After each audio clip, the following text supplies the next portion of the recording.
800-355-4107. At a public inquiry examining his government's response to the COVID crisis, former British Prime Minister Boris Johnson said that he's sorry for the pain, loss, and suffering of the pandemic victims. What will emerge was the way in which the UK government approached the pandemic, the sense of which did it really understand, did Boris Johnson really understand how serious it was, because that's one of the charges against him.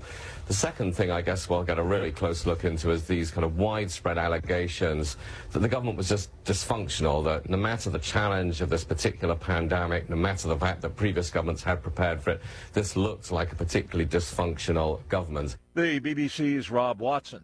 The top U.S. and Chinese diplomats agreeing to build on recent progress in bilateral ties and work together to keep the Israel-Hamas conflict in Gaza from spreading. Both Chinese Foreign Minister Wang Yi and Secretary of State Antony Blinken referred to last month's meeting between the two countries' leaders. Townhall.com.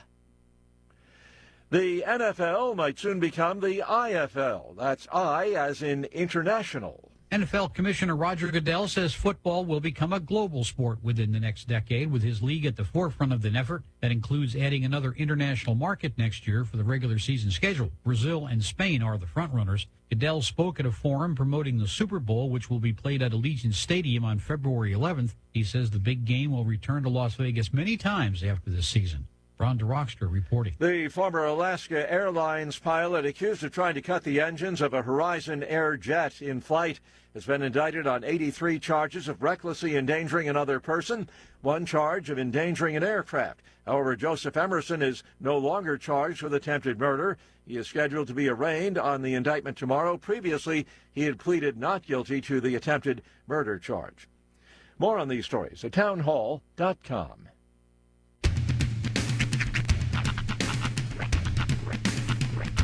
What in the wide, wide world of sports is going on here? I promise you, whatever scum did this, not one man in this force will rest for 1 minute until he's behind bars. Now let's grab a bite to eat. Yeah, come on. I feel the hot wind on my shoulder and the touch of a world that is older. I hit the switch and check the number. I leave it on and then I slumber. I hear the rhythm ringing through it. Flamenco guitar and cumbia music. I hear the talking of the DJ. The travel listen, what does he say? I'm on a Mexican radio. I'm on a Mexican radio. Yeah! Broadcasting live from high atop the J.P. White Building in downtown Roswell, New Mexico. It's Mornings with Mike Winters on 106.5 Roswell's Talk FM. Is that what I sound like when I talk? Now, here's your host, Mike Winters. And good morning, one and all. Welcome to Mornings with Mike Winters. I am he. That would be me, Mike Winters. Happy Wednesday, everybody. Welcome to it. Mm-hmm. Happy middle of the week. Yeah, halfway day. Yeah. Hump day. Still nice out? Yeah. Matter of fact, it's supposed to be like 65 today, 71 tomorrow. Heck yeah. 71 again. Downright spring on like Friday. And then like 49 on Saturday. So enjoy the 70s today, 60s, 70s next couple days. Yes, sir. Yeah, be nice. Soak it in. Yeah. So, how was your evening? Was largely uneventful. Yeah. Mm-hmm. Mine too. Kind of after work, went home and just did watch a couple things, did a couple things. Yeah, really didn't do much. Had to lazy. The majority of my evening is spent, or late afternoon is spent trying to figure out what am I going to prepare for dinner that evening. It doesn't get easier when you're single. I mean, if you have kids, it does not get easier. Yeah. It actually limits your menu. We got lazy. Yeah. Yeah, because we were we were gonna do breakfast. Ooh, Brenner. We were gonna do some pancakes, but we were so lazy. Because who doesn't enjoy a nice glass of wine with a pancake? That's right. But we didn't do it, and then so tonight we're doing it full on. But yeah, last night we ended up ordering something. We're like, I don't feel like cooking. All right, order something. But there you go. That's what happens when you're, don't have kids and you're in your 50s and lazy. So. Mm-hmm. But But happy middle of the week. Yeah, welcome to it. Yeah. Oh, you got wrestling night tonight. That's right. You know what your plans are for this evening. Mm-hmm. So. Good deal. I'll watch that debate. Oh, yeah. So you're watching wrestling too then? Yes. Nice. Yes. Except there's 4 people in suits. Or suit-like. I don't know. Suit adjacent. Yeah. Is Ramaswamy still in it? Yeah, it's 4 of them now. I was going to say, because What's-Her-Face dropped out, right? No, she's in it. Is she in it too still? Yes. Okay. It's, What's-Her-Face? It's Christy. I knew Christy was still in it. It's DeSantos, Ramaswamy, and Nikki. Haley. Yeah. Haley, thank you. If Chris Christie was going to leave the race, he would have to stand up. So he's not going anywhere. Well, and it's a lot better when it's only 4 of them versus like that first one when there was like 7 or 8 of them. It's just too much. They're all talking over each other, and you just wait for. And they still are when there's 4 of them, but it's not as convoluted. And you just wait for that one head in the middle pop and B. Davis. Yeah. That's how they should do it. Brady Bunch style? Or everybody, Hollywood Square style. That's what I'm saying. Charles Nelson Riley right there in center square. That's how they should do it. Heck yeah. I would love to see Hollywood Squares. It's funny. You can judge somebody based on what generation of Hollywood Squares they watch. Yeah. Because like for a good portion of my life, the center square was first Joan Rivers, but Whoopi Goldberg took over center square for a Whoopi was manning that for a while too. But I used to also watch Game Show Network and watch the old Charles Nelson Riley episodes. That's the ones I watched. Yeah. Yeah. Those are good. CNR, by the time Whoopi was in the middle of it, I was not interested in. I was off to bigger, better things. If you really want to make your show thing, you just need a catty gay in the center square. That does it every time. Well, I think it was more cutthroat to be the center square in the 70s. Like you had to be a bigger baller. Well, it was definitely it's because competition was stronger in the 70s because everyone was trying to get their one-ins and like it seemed like by the time Whoopi they just kind of gave up and said, all right, we'll let the funny one be in the middle. Yeah, but it feels like everybody else rotated. It feels like Charles Nelson Riley was always right there center. Yeah, but the others tried to vie for that position. I don't think they could do it. I think it was like King of the Hill or King of the Mountain where you try to just couldn't knock them off. Do you think it's like backstage politics like it is in like pro wrestling where they're like you get called into the boss's office, you're like, hey, you're going center square today. That's right. You're going left upper. No! I don't want to be that's where the bad spot I don't want to be bottom third. You don't get a lot of screen time. Possibly. And then also the host, too, because when I was, I cannot remember the original host, but Tom Bergeron was the host when I was watching. I'm trying to think, was Woolery one of the hosts at one point? Maybe. I can't remember. I can't only remember Chuck now. Woolery from Love Connection. 2 and 2, baby. Back at 2 and 2. I thought he hosted other game shows in the 80s, 70s, I think. I mean, you'd have to. Yeah. I'm trying to think who was or John Davidson? John Davidson. Who else? I can't remember who was the host back then in the 70s. Peter Marshall, John Bauman, John Davidson, and then Tom Bergeron. Okay, I remember the John Davidson stuff. Okay. A lot of those. So not very memorable for hosts as far as Hollywood. Of course, then again, that wasn't exactly the gig you'd get if you wanted to be remembered as a host. Yeah, because the big names back in that day was like John Davidson, Wink Martindale. Wink Martindale. And of course, A1 Robert Barker. Yep. He was the king daddy. Even back in the 80s, Bob Barker was the man. Do you know he insisted on keeping that microphone? The skinny little tall microphone? Like they originally got it because it was a technical reason. I can't exactly remember Probably why. stole it from Wink Martindale over at Tic Tac Doe because he had one too. I think they said it was the one that picked up Bob's voice the best. And he insisted on. It's kind of like how you and I are stubborn and won't upgrade Audition. He insisted on using that same microphone because it was like his good luck charm. I get that. Hey, I get it. You ride the thing that brought you there kind of deal. Yeah, absolutely. I get that. I always love the was it Jim Carrey? They did his, I think, in Living Color, and they had him do Bob Barker. His mic, he held the mic down here. It was just like this long, held it by his knee. It's like Aerosmith with his mic stand and all his little bandanas and everything on it. Yeah, Tyler, same thing. Although, in all fairness, they should hopefully they upgrade the skinny mic because I'm sure mic technology. I'm pretty sure Drew still rocks the skinny mic. Does he? But it's got to be an updated, better quality skinny mic than the skinny mic of the 70s. Right. Like I'm hoping Because Bob did that for, 30 years or whatever? Yeah. I would imagine, the mic technology got a little better in that 30 years' time. Hopefully. And I haven't watched it in so long, like the modern version. Like, I've only seen, 3 episodes of the Drew Carey one my whole life, I think. I've seen a few. It's funny, though, because you sort of notice, over time, that the host is getting increasingly annoyed at the fact that they're there. Yeah. Like, when he first started, Drew was eager, hey, let's get these games going. Now he's like, all right, what's up next? Yeah. He's burnt. He's burnt out. Well, and to be honest, at the time he started that show, he was a bigger deal. Mm-hmm. And over the years of him doing nothing but The Price is Right, he's kind of settled into the daytime celebrity thing, where at one point he was host of a primetime TV show that was probably top 10 in the country at some given point. Drew Carey Show was a huge hit. You know who I can't help but feel bad for, though? Yeah. As I think about it? Because everybody on that show, the Drew Carey Show, did something with their career, made something of themselves. Most of them went to Who's Except for Line. Mimi Bobek. Whatever happened to her? She's still alive? I think so. Yeah, I don't remember the name of that. But, everybody, I'm going to guess she got typecast.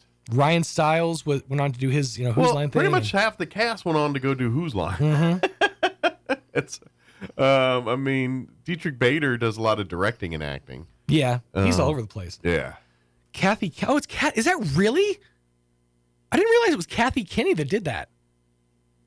Yeah, the actress. She's still acting today alongside pursuing other projects. But yeah, so she's I'm guessing she's just, because that was an over-the-top character. She's probably in a bunch of stuff you just don't realize because... Well, she had paintball makeup on. Yeah, exactly. She was so costumed up. Pretty easy to hide behind a whole layer of foundation. Yeah, and the moo-moos and the makeup and everything else. So she could be, chameleon. That's true. I had the best gig of them all, where it's like, yeah, they knew me as Mimi, this big clown, and now... She was only 160 pounds. It was 13 pounds of makeup they put on her that made her look that way. Yeah.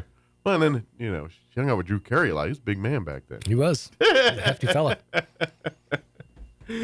But Cleveland rocks. That's what we all learned from the Drew Carey Show is Cleveland rocks. Indeed. All right, let me give you the rundown. We do have a full slate for you for today. Andrew Moore with the Roswell Chamber of Commerce will join us here in just a few. Give us an update what's happening. You heard? I've heard. You heard? Yeah. Rumor has it. Rumor has it. She's over your shoulder like a bird. She's my shoulder angel. Or devil. No, let's face it. She's the shoulder devil. She's in red today. We're going to go devil. In the 8 o'clock hour, about 8:15, we're going to play our interview we had on Monday. We had Jeff Cabana and Jocelyn Smith with Gross Domestic People join us. And they are performing tonight at the Liberty. They're opening up for Emory and going to be a great show at the Liberty night. So we're going to play that interview, get to meet the band. So nice. Come for the Bane act, but get there early for the opener because that's going to be the show. And then in the 9 o'clock hour, about 9:15, Amy McVeigh-Tejas with the Historical Society will join us and give us an update what's going on over there. Very good. Plus, we'll have all of your features that include the news of the local variety, your Wall Street business update, and whatever else we can come up with for today's show. Before we do any of that, let's take a gander at your weather. Like I said, pretty nice till about Saturday. Well, there's going to be some wind on Friday. I'm meteorologist Jennifer Naramore with your Pecos Valley weather. We have dry weather and a warming trend coming in for Roswell, Carlsbad, and Artesia for the rest of the week. Abundant sunshine for the rest of today. Still a bit of a breeze around, and our high temperatures are hitting the low 60s area-wide. Mainly clear for the overnight hours at our low 30s.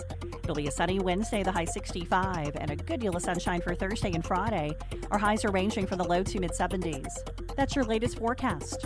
I'm meteorologist Jennifer Naramore. Thank you, Jennifer. Currently, 32 degrees here in Roswell. Humidity is at 61%. Winds currently out of the north at 7 miles per hour.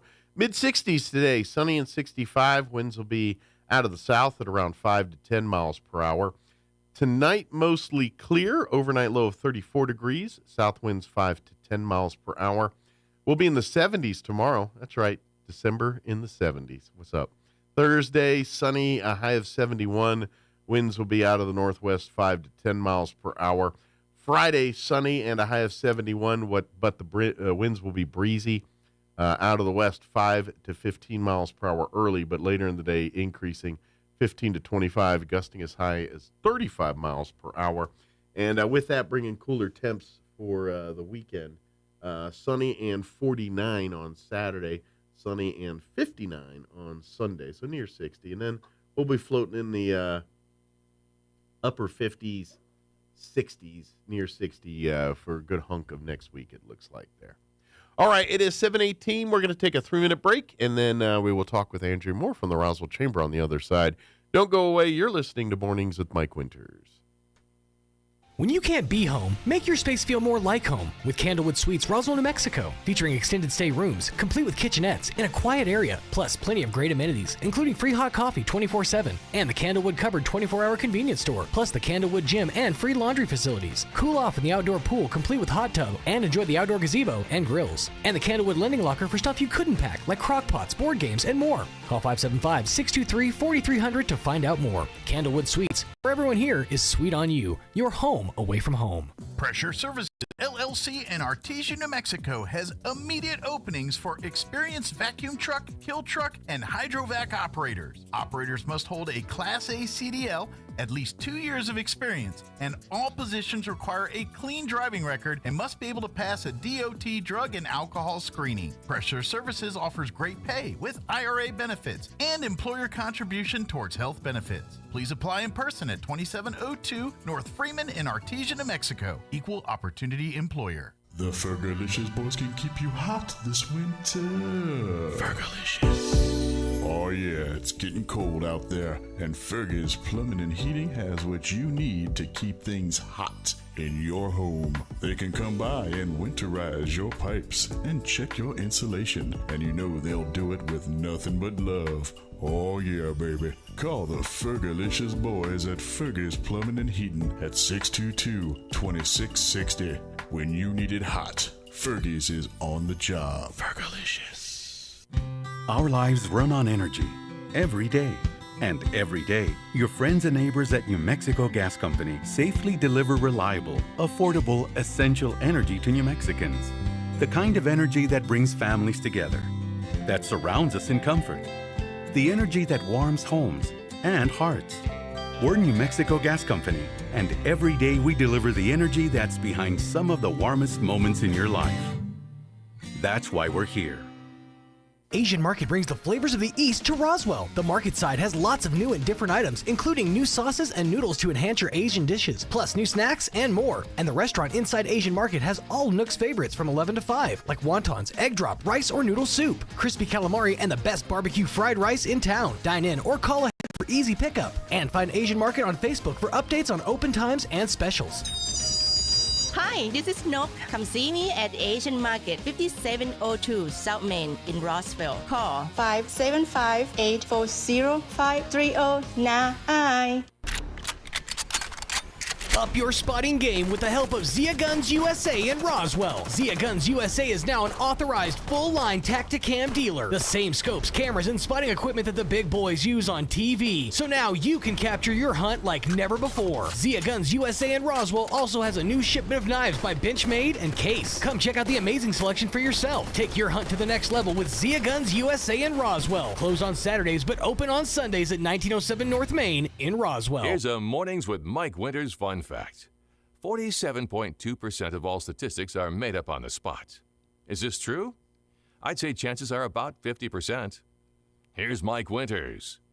And good morning. It is 22 minutes after 7 o'clock. And joining us in studio this morning from the Roswell Chamber of Commerce, Andrew Moore back with us. Good morning. Good morning. Thanks for having me, as always. Anytime. How's life at the Chamber this morning? We're doing pretty good. Of course, it's Christmas time, so we're a little slower in December as expected. Yeah, kind of back off a little bit during the holidays for some of our, I guess, normal events. But yes, we still have plenty on the radar, though. Absolutely. We have put all of our lunches on hiatus until January for obvious reasons, because it is the holiday season. Well, it's busier season for law enforcement. Exactly. Educators are usually off during this season. Exactly. So they're getting, our education lunch is always the last Tuesday of the month.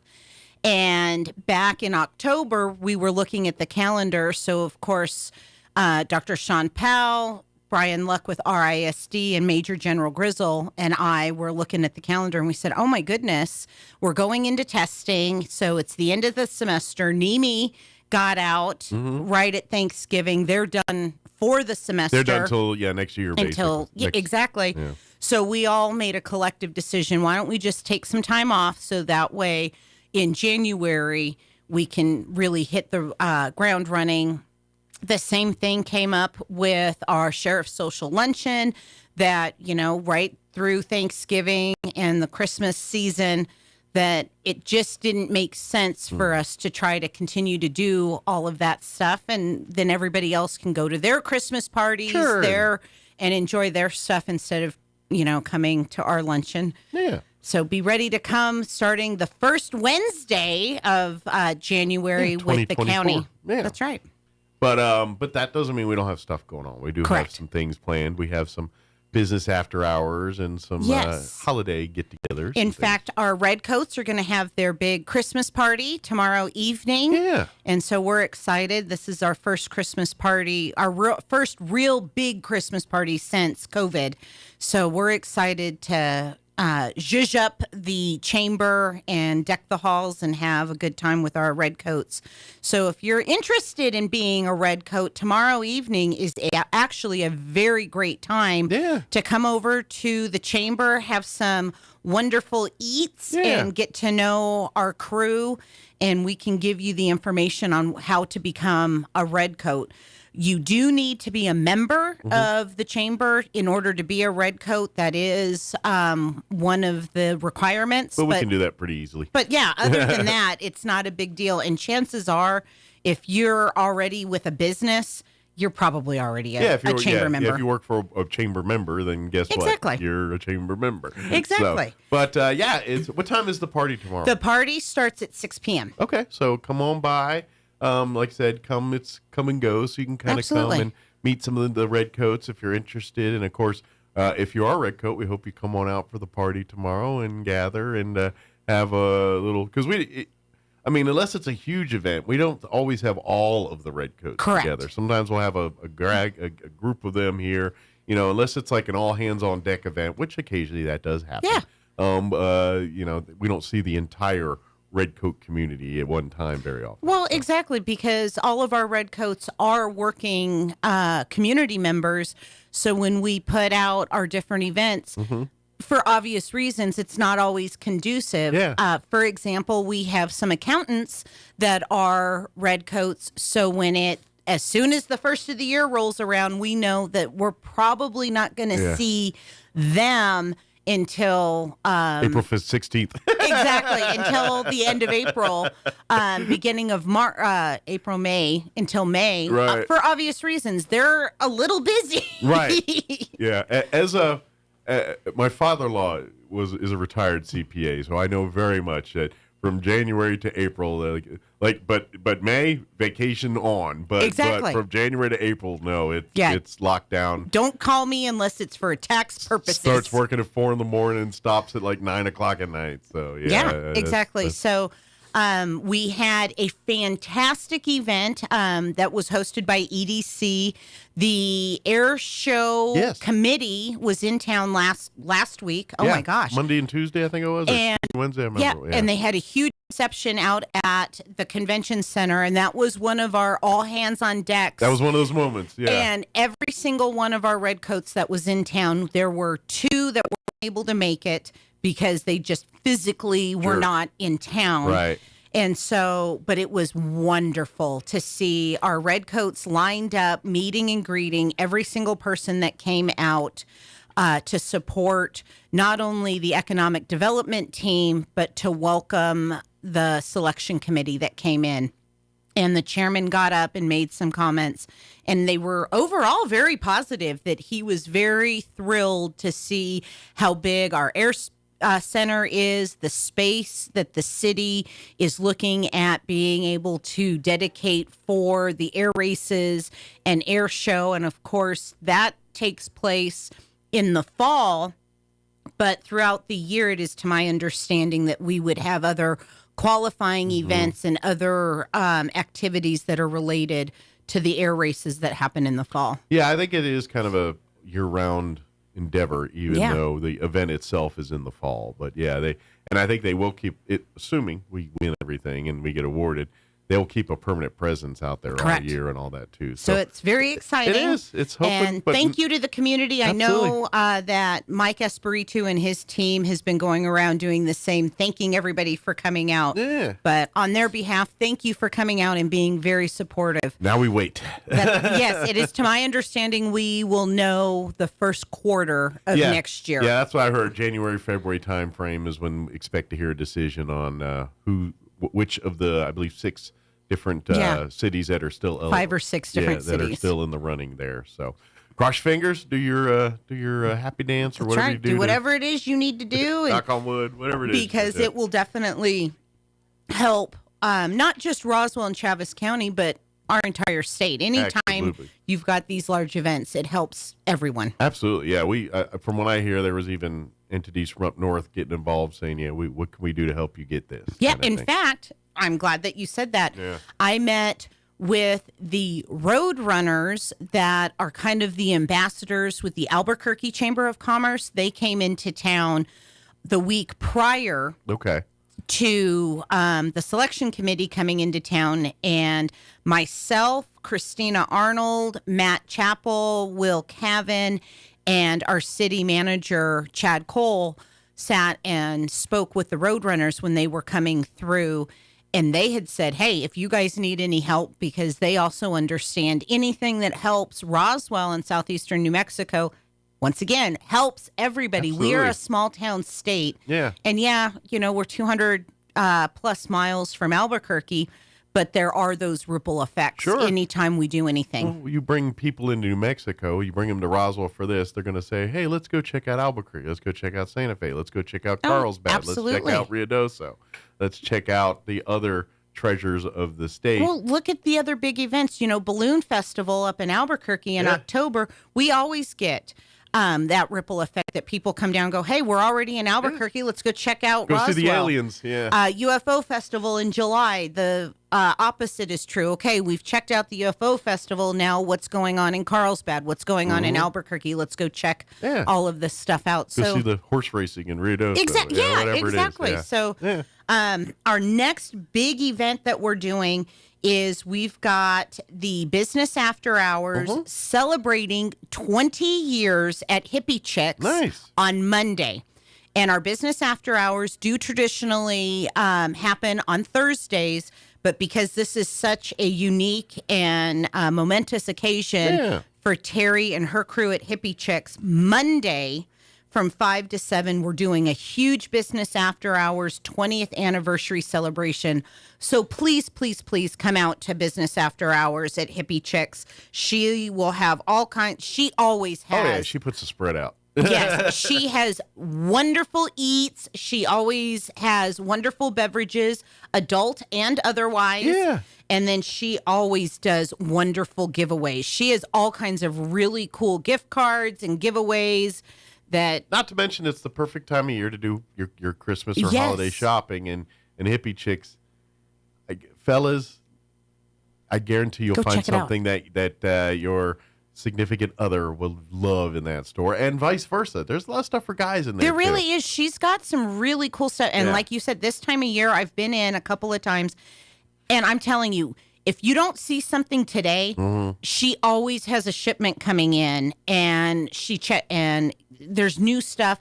And if you're not part of her Hippie Chicks VIP group on Facebook, you're definitely missing out, because that's usually where I do most of my shopping, because by the time I get over there, what she has put on her Facebook page is darn near sold out, if not already sold out, because she only gets so many of each item. And she does that on purpose, so that way the whole town doesn't have the same pair of shoes or the same earrings. Or this is true. That would be weird if we're all wearing the same outfit every day. That would be funny, but weird. Yeah, and she does. She's got soaps and lotions and shoes and earrings, as well as clothing. And, of course, if accessories and things like that. Celebrating an occasion, a wedding or yeah. quince, she's got the tuxedo rental. Yeah, and the dresses too, if you want for quinceañeras or weddings or whatever. You know. Exactly. And then of course she does a lot of events as well. She does paint parties and we'll see you next time. Absolutely. All right, it is 7:46. Let's pause for news. Kim Commando, your Chaves County sports update. Quick break as well. Don't go away. Now your Pecos Valley News updates. I'm Jared Cirillo. The New Mexico Supreme Court has upheld the conviction of an Alamogordo man for a 2018 deadly shooting of a man named Daniel Martinez. Ignacio Galindo was convicted for killing his ex-girlfriend's new boyfriend. He was also convicted for child abuse and tampering with evidence and aggravated stalking. Galindo claimed he was acting in self-defense and that Martinez pointed a gun at him first, despite evidence at trial showing that Galindo had broken into the home through a window. And the state Supreme Court also heard oral arguments Monday in a redistricting case after the November appeal of a lower court ruling that keeps the state's current congressional map the same. After oral arguments on Monday, the justices did not make a ruling. The plaintiffs in the case, including the New Mexico GOP and Roswell Mayor Tim Jennings, claim the map adopted by the Democratic-led legislature 2 years ago is an egregious partisan gerrymander that violates the state's constitution. For instance, Chaves County is split up between all 3 state U.S. House districts under the newly redrawn boundaries. You're up to date. I'm Jared Cirillo. Ever been in a massive parking garage after a vacation, concert, or shopping spree, wandering around aimlessly because you totally forgot where you parked? Don't worry, I'm going to help you find your car. I'm Kim Commando, brought to you by NetSuite. Do more with less. Get NetSuite's KPI checklist absolutely free at netsuite.com/Kim. Let's find that lost car. First, check your phone's Bluetooth history. It logs when you disconnected your phone from your car and can give you an idea of where you parked. It's not a GPS, but it could jog your memory. Next, if you haven't turned off location history in your Google account, your phone was tracking your movements. Open Google Maps, tap on your profile, and hit your timeline. Go back to about when you parked your car. Boom, there it is. What about next time? Both Google and Apple Maps will let you mark a location when you park. Better yet, throw in an Apple AirTag or tile tracker in your car, so this way you'll never, ever lose it again. Enter to win an iPhone 15, valued at $799. You can enter right now at commando.com/win. If your business is scrambling to close the books on time each month, then you should know these 3 numbers, 36,000, 25, and 1. To start, 36,000 businesses have already upgraded to NetSuite by Oracle, the #1 cloud financial system. And this year, NetSuite is celebrating their 25th anniversary. That's 25 years of helping businesses do more with less, close books in days, and drive down costs. And finally, that #1, because your business is one of a kind. NetSuite offers customized solutions for all your KPIs in one efficient system. It's one source of truth to manage risk, get reliable forecasts, and improve margins. Everything you need, all in one place. Right now, download NetSuite's popular KPI checklist, designed to give you consistently excellent performance, absolutely free at netsuite.com/Kim.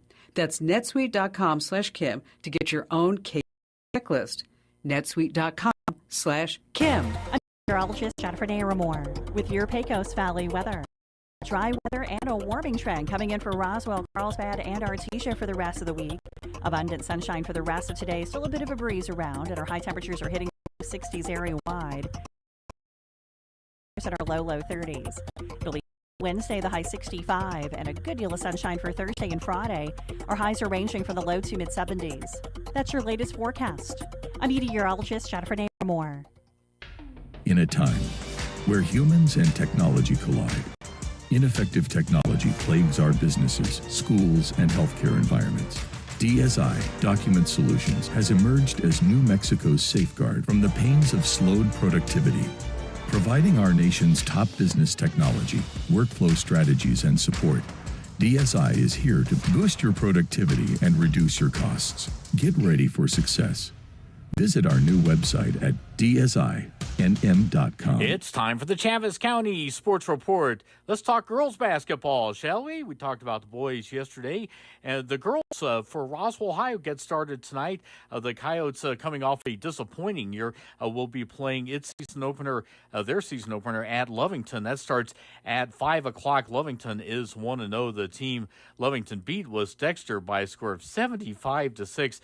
Dexter's got a chance to redeem itself a little bit against Loving at home tonight, starting at 5:30. That's part of a boys-girls doubleheader between the Demons and the Falcons. Meanwhile, Goddard will be in the Artesia City of Champions Classic, and that starts on Thursday. The task for the Lady Rockets in their opener, that'll be against Alamogordo, 11:30 Thursday morning. Goddard is 1-0. Is 1-1. The Sports Report brought to you by DSI. Call DSI for all your office technology needs. I'm Eric Butler at Roswell's Talk FM 106.5. With the Wall Street Business Report, I'm John Scott. Most stocks slipped on Wall Street, but the market hung near its highest level in 20 months following a mixed set of reports on the economy. KeyCorp led a slump for bank stocks after cutting its forecast for earnings from fees and other non-interest income. Gains for Apple and Microsoft helped to limit the market's losses. Treasury yields fell following data that kept alive questions about whether the U.S. economy can pull off a perfect landing, where it kills high inflation but avoids a recession. The Dow was down 79 points to close at 36,124. The Nasdaq was up 44 to 14,229. The S&P 500 dropped 2 points to 45.67. New York oil fell 72 cents to $72.32 per barrel. For the Wall Street Business Report, I'm John Scott. From morning runs to playing with grandkids, taking part in activities brings great joy to our lives, but it can also come with injuries. And for those in physically demanding jobs, the daily grind can wear on muscles, bones, and joints and lead to acute and long-term disorders. If you're suffering from an orthopedic injury, let our Artesia General Hospital specialists help. The sooner you address the root cause, the sooner you'll be back to living life in motion. Learn more at artesiageneral.com/orthopedics. You didn't miss it. The Yucca Blossom Christmas Jamboree is this weekend in a brand new location. This Saturday and Sunday at the Artesia Center, 801 North 8th Street. Come and do your holiday shopping at 75 awesome booths, plus food trucks and Santa. Bring the kids to meet Santa Claus Saturday 10 a.m. until 2 p.m. and Sunday 12 noon until 3 p.m. Cost to enter? Free. There will also be a silent auction and a donation box to help Misty Grantham, whose husband was killed by a drunk driver. The Yucca Blossom Christmas Jamboree, this Saturday, 9 a.m. until 6 p.m., Sunday, 11 a.m. until 4 p.m. in the brand new location, the Artesia Center, 801 North 8th Street. Free admission, food trucks, 75 booths. It's our Christmas wonderland. To learn more, visit our Facebook page at Yucca Blossom. Hey, this is Jennifer from Trustmark Roofing. Every storm chaser's worst nightmare. You know storm chasers, those out-of-town roofers that descend on neighborhoods after big storms. They come in, do a crummy job, then poof, they're gone forever. Well, a few years ago, our area had a hailstorm, and right on cue, storm chasers showed up. I was driving home from work one evening and saw one talking to an elderly lady on her porch.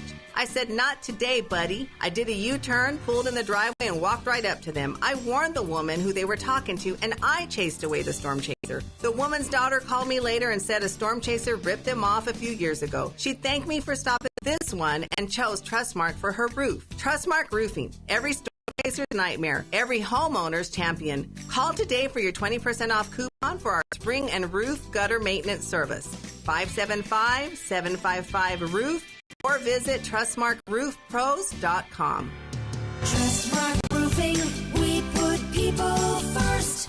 Hi, everyone. This is Melanie from Glenn's Furniture. When was the last time you looked forward to sleep? Let's be honest here. You know a restful night's sleep has more health benefits than you consciously think about during the day. Here at Glenn's, we carry Serta mattresses, and they've been in the business for more than 90 years. Choosing one can be hard, but I want you to know we have your back. Come see us at Glenn's on the corner of Union and Alameda in Roswell. where delivery is free since 1953.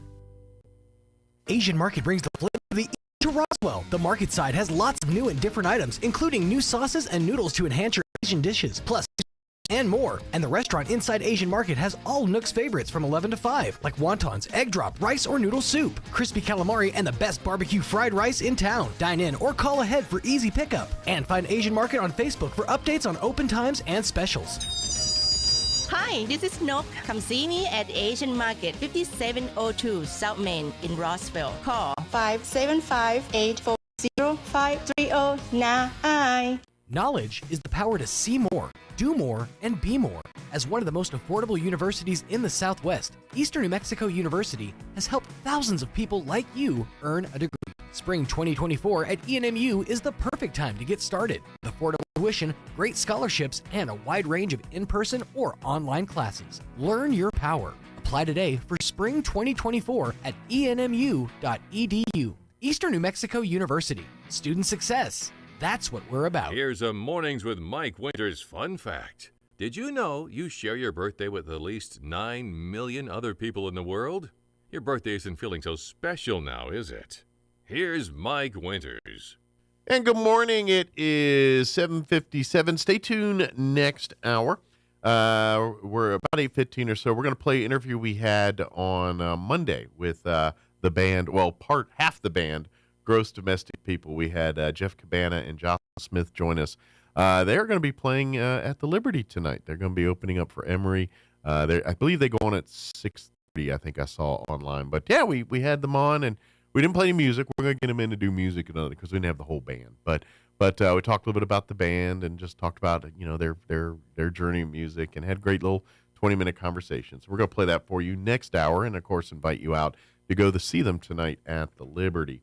Also want to put on your radar this Saturday is the Salvation Army's having their pancake breakfast. They actually do this the second Saturday of every month. It's great. They do a pancake breakfast buffet fundraiser, and it's only $7 for adults. Children 5 to 10, $4, and children 5 and under are free. And it's going to be from 7 a.m. to 11 a.m. It's this Saturday, but they do this every second Saturday of the month. They have a big pancake buffet breakfast, and I challenge you to find a pancake buffet breakfast for $7. And every bit that you donate there goes back to help the Salvation Army do what they do, helping people in our community here. So I invite you to check out the Salvation Army for breakfast this Saturday, and mark it on your calendars for the second Saturday of every month, 7 a.m. to 11 a.m., and it's going to be at the Salvation Army facility, which is 612 West College Boulevard here in Roswell. So come on out, and of course, they're always looking for volunteers, bell ringers. 'Tis the season for the bell ringers. Don't forget they got their Angel Tree locations too. If you'd like to buy a new toy or clothing item for a child in our community, Salvation Army also has Angel Tree. Those locations are at Walmart, Supercenter, the Sam's Club, all of the Pioneer Banks, Crossroads Church at 1224 West Country Club, First United Methodist Church, and both Roswell Nissan and Roswell Toyota. Those are the Angel Tree locations for this year's Salvation Army campaign.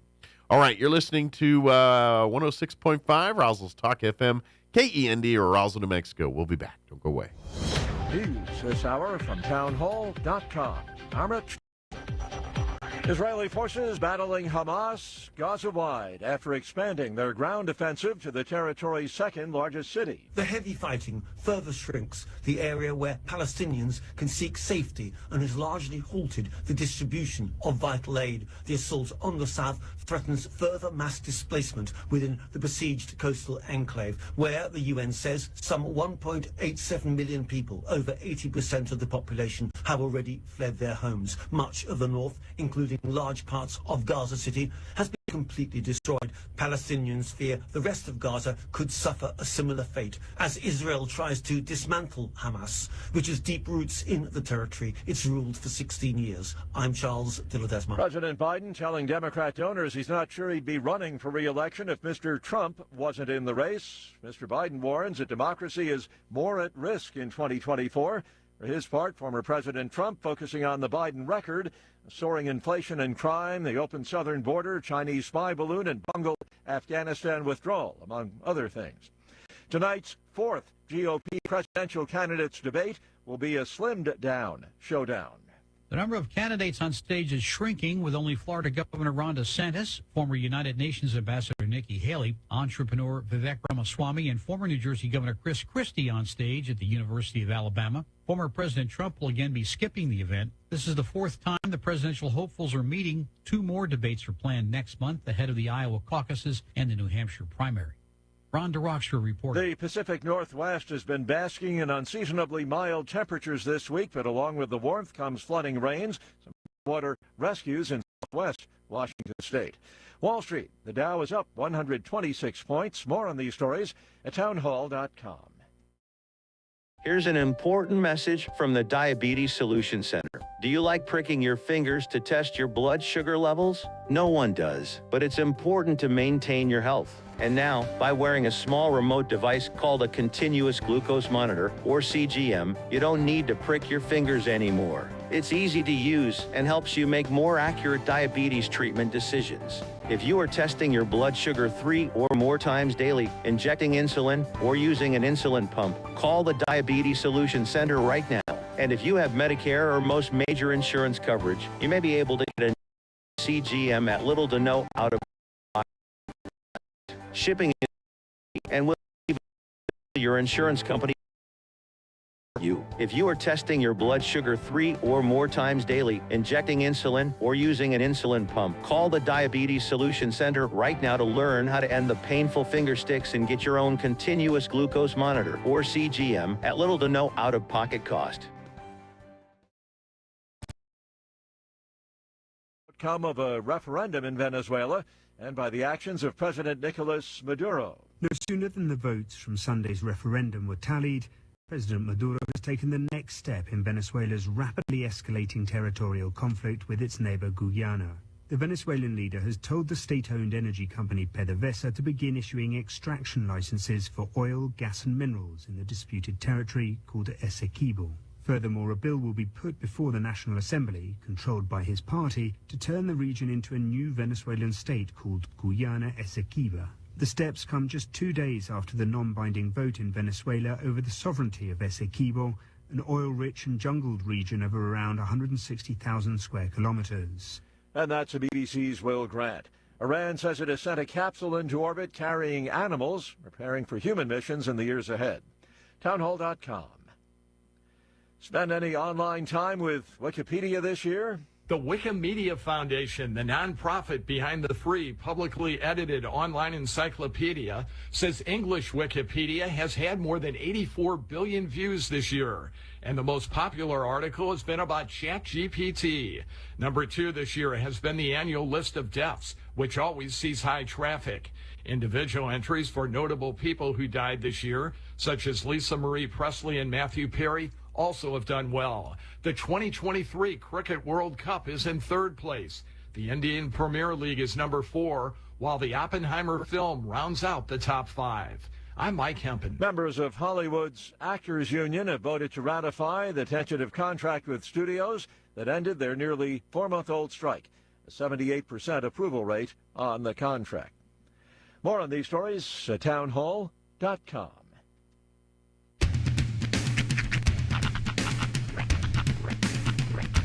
What in the wide, wide world of sports is going on here?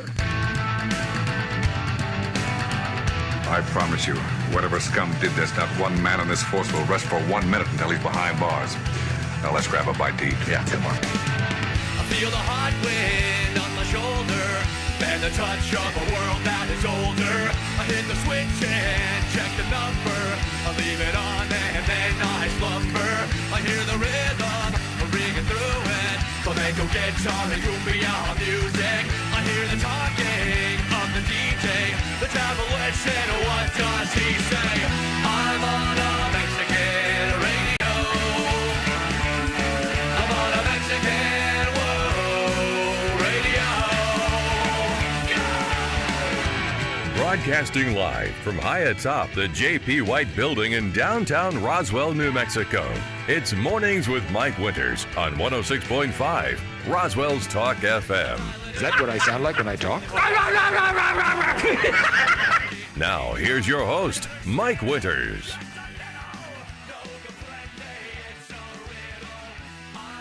And good morning. It is 6 minutes after 8 o'clock. Welcome to hour number 2. The Deuce. Of Mornings with Mike Winters. Right here on 106.5 Roswell's Talk FM. Happy Wednesday, everybody. Mm-hmm. Hope your Wednesday's going well. Smoothly. And smooth. Quite nice, actually. Unlike our computers. Mm-hmm. Hey. Yeah, we. If you noticed in the 6 o'clock hour, I heard the 6 o'clock hour was yesterday's news. I'm like, oh, that was yesterday's news. It's yesterday's news, man. And the computers gum up. Yeah. And we're gonna, according to the thing, Lou Dobbs' fault. You know, it's a rule of thumb in my life. I try to blame Lou Dobbs for most of the things that happen to me. That's right. It's not. It's his software. The software, our stuff got hung up because of a Lou Dobbs report. So well, in fairness, we're going to blame Lou Dobbs. Our computer's 65 years old, so it does have the mind of a senior citizen. It does. We do have computers. We're running on a Tandy. Yeah. Radio Shack exclusive. Yeah, it's just like down Periscope around here. If you ever seen that movie where the engineers like using himself as a human basically conduit for the electricity. Go ahead, sir. Turns out it'll go right through you. That's right. So, but happy Wednesday, yes. Nonetheless. Hope all of you are having a wonderful day. And it's kind of like you said, or like everyone's crazy with the Christmas and going, but I feel like I'm in this weird lull right now. Oh yeah, where it's like I don't know what to do with my hands. The big problem is, like at least for me, is we're between pay windows. Yeah, and so it's sort of like all right, we're gonna plan everything we can out until we can execute it. that's sort of what we're basically in the planning stage right now. Right. So let me ask you, like, do you have an idea in your head of what you want to get the kids for Christmas? Like, I have a pretty good idea of what I'm going to be getting my kids for Christmas. The big problem, the big thing for us is logistically, because we're then going to Oklahoma for Christmas. So that's getting that stuff there and all that. So, but no, it'll be good. It should be fine. I have a pretty good idea of what I'm going to be multiple getting Christmases is how you solve that one. It's true. Yep. Yeah. Kids love multiple Christmases. The internet really helps. Really, like when you can do. Yeah, but you got to get it home. Yeah. That's the problem. But when you can do next day shipping and stuff like that. Yeah, but if you ship it to say OK, and then you got to come home from OK, and you have your the Red Sean mobile that has a finite amount of space in it. That's very true. You ever seen Beverly Hillbillies? Yeah.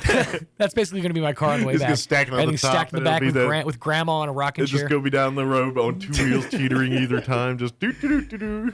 I was going to say a Goofy movie, but a better reference for this audience would be Beverly Hillbillies for sure. Well, as long as the car goes just like you gotta have the sound effects. Of course. With it, so, but well, good. That's good because knowing what you want, it makes the mind so much easier. It's when you're like, I don't know, I have no idea. I'm just gonna walk around until I aimlessly find something that sings to me or something. It was easier when my daughter wasn't super into very obscure things that can only be found online. Yeah, like this show that she watches on YouTube. Basically, her entire Christmas gift list is merch from that show, and I know where to get it all. It's all online, so I can't really go out to a brick and mortar and patronize locally. I'm still going to though. I'm still going to get her. You something should get her some toy that's not on her lexicon of knowledge, just to say, hey, I know you got all this stuff. Give this thing a try. Well, one of the best gifts she ever got, actually, that she still uses to this day, is her spirograph. Okay. She loved that thing. Good. Well, see, I think throw a few of those in there, just especially with her. Well, she needs to find things that interest her, and she's very stubborn unless you physically say, this is it, here. Target is actually really good about the classic toys. They partner with FAO Schwartz every year, and so they have a lot of the wooden toys, the more traditional stuff. Yeah. And I'm kind of a sucker for those. Right. For those. There's a nostalgic feel there, but Last year, I got Hunter giant Jenga blocks. Right. And that cost me my TV. So I have to be a little more careful with the... Stick with the hungry hippos. Something foam for you this year. See, what kid wouldn't want hungry hippos? Actually, my kids really love hungry hippos. Yeah, it's an amazing game. We have a copy. Yes, We need a new one because I think we lost our marbles. That happens. It does. You're supposed to wait till you get older to lose your marbles, but sometimes it does happen in your younger days. So. I feel like hungry hippos worked better when we were kids. Like, I know the technology's gotten better. I get sticky hippos way too often. Do you? Which, by the way, I should probably talk to my doctor about. Yeah, no, where you push the thing down and they'll just... Yeah. And they won't clamp down. I think it's how abusive you are on the button. Mm-hmm. You know, gentle is your friend on that. Oh, I'm slapping that hippo's butt so hard it developed a kink. I imagine the same problem happens with Rock'em Sock'em robots. Mm-hmm. You know, at some point things start sticking as you're mashing that button as hard as possible, punching it through the plastic cylinder that it's in. If you're playing Rock'em Sock'em Robots, you're not allowed to move the thing. You're not allowed to move the game. No, yeah, that drives me nuts. Every time I've played with somebody, they do this thing where they like force their character towards you. It's like, no. Yeah. Put it in place. Cheating. I'm gonna go get my drill. I'm gonna put it on the Nail the table. sucker down. That's right. That's the way it should be. Right? Yeah. We have a permanent fixture of Rock'em Sock'em Robots on our dinner table It's now. a Rock'em Sock'em table. That's right. Some people have like a card table. Not us. No. It's a drilled down Rock'em Sock'em. Air hockey? Nah. Rock'em Sock'em Robots. What's up? Yeah. All right. Mm-hmm. I remember a game I used to have back when I was a kid that was impossible to play, but it was like this bubble of a basketball court. Mm-hmm. It was in this bubble, but you had to hit the thing to get the ball to land in the hoop, and it was really impossible to do it. Yeah, it's all just chance. Yeah. Unless you're really good at physics and can figure out arc and that one stuff. you literally had to beat the snot out that button to get the ball up near the hoop. Otherwise, it would just kind of. And I was a little child who did not have the upper finger strength to get the ball up in the hoop. You know what game I could never play? Like, still to this day, I can't. Operation. There was always certain ones I could never get, but there was a few that I could nail every time. I can't get any of them. I get, like, when my hand is not on or arm is not on, like, a platform or something, I get shaky. Yeah. So I that's why I would never be a surgeon, just for the record. So your kids are safe. Yeah.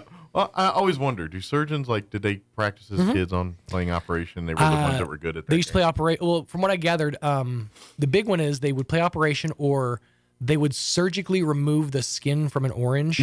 And now the thing is that I've seen people online doing, surgeons and stuff, is they'll take a regular egg and remove the shell from the egg. Like, not hard-boiled or anything, but just an uncooked egg, because there's a thin layer of membrane between the shell and the egg stuff. Yeah. So if you are dexterous enough, you can remove that shell. And I've seen people online do it a lot, actually. All right. Well, it's very satisfying when you see that last piece of shell pop off. You're like, oh, that's cool.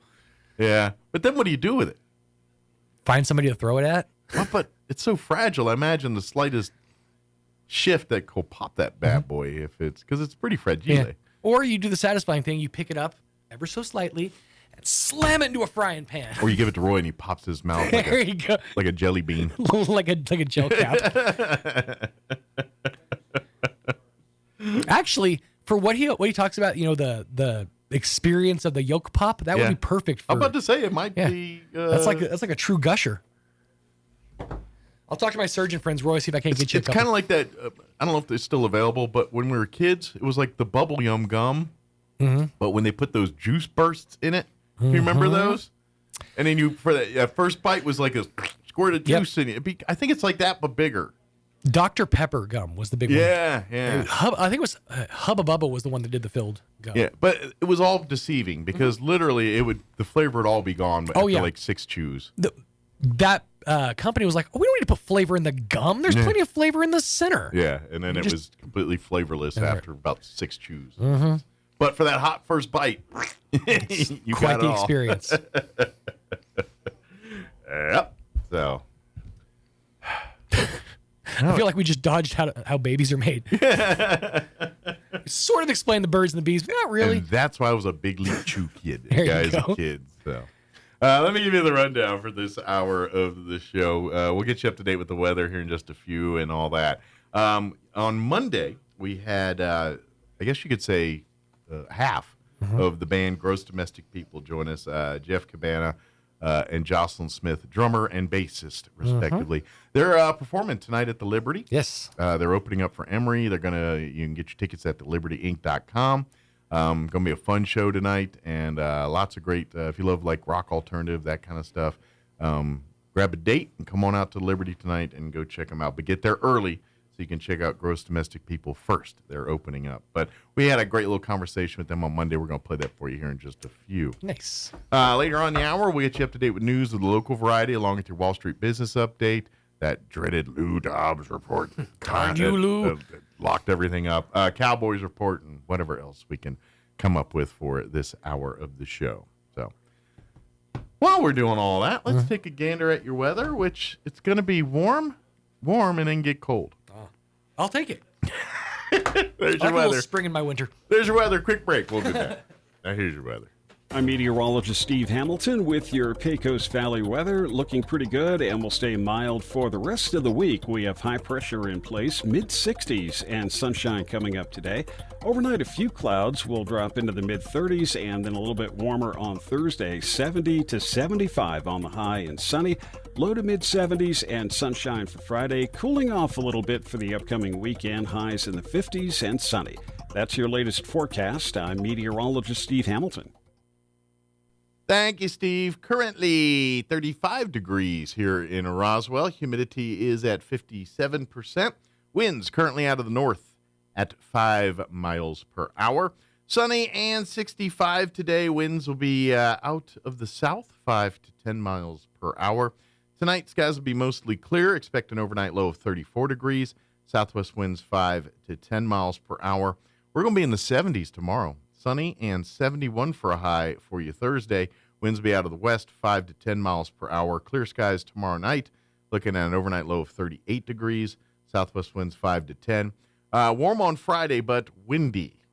Sunny and a high of 71 once again for your Friday, but the winds will be breezy out of the south, 5 to 15 miles per hour early. Later in the day will increase 15 to 25, gusting as high as 35 miles per hour by Friday afternoon.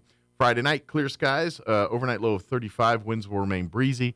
The breezes bringing in cooler temps for the weekend. Sunny skies, a high of 49 on Saturday. So we're going to see about a 22-degree drop in temps there for overnight. And then Saturday night, looking at an overnight low of 25, so chilly that night. And then Sunday, sunny skies, 59 for a high, so back up near 60. And then we'll be floating around 59, mid-50s, mid to upper 50s. They're saying 59 on Monday, 56 Tuesday. So mid to upper 50s for a hunk of next week anyway here. All right, it is 19 minutes after 8 o'clock. We're going to take a 4.5-minute break. And then on the other side, we're going to play our interview we had with, I guess, one half of Gross Domestic People. That's on the other side. Don't go away. You're listening to Mornings with Mike Winters. Life is better when you can just be. Be yourself. Be worry-free. Be at your best. Now you can be confident knowing the health insurance you find through Be Well & has you covered for checkups, prescriptions, and more. Be Well & can help connect you to a plan that may cost as little as $10 a month. It's time for you to be happy, be healthy, be insured. Let Be Well & connect you to a health plan that's right for you and your wallet so you can just be. Call 1-833-2BE-WELL or visit BeWellNM.com. Garlic has been around for thousands of years and is one of the world's favorite seasonings. Without garlic, most of our food would be dull and boring, kind of like watching C-SPAN. Hi, this is Jim Gill from Roswell Seed Company. If you like to cook and like to grow things, you ought to try growing your own garlic. Come by Roswell Seed Company and we'll show you how. And next August, you'll have fresh, homegrown garlic to make your food taste great and keep the vampires away. Hey, Jennifer from Trustmark Roofing. Trustmark is one of the only roofing companies that's also a licensed commercial and residential general contractor. Wow. I know, who cares, right?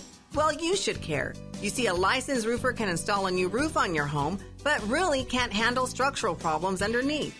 So if your roof needs reframing or your chimney needs a water-diverting cricket, you may need to call a licensed general contractor.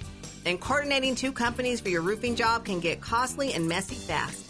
As a licensed roofer and general contractor, Trustmark can install a stunning new roof on your home and handle structural issues. This saves you time, money, hassle, and even makes it easier to file an insurance claim. Call today for your 20% off coupon for our spring roof and gutter maintenance service.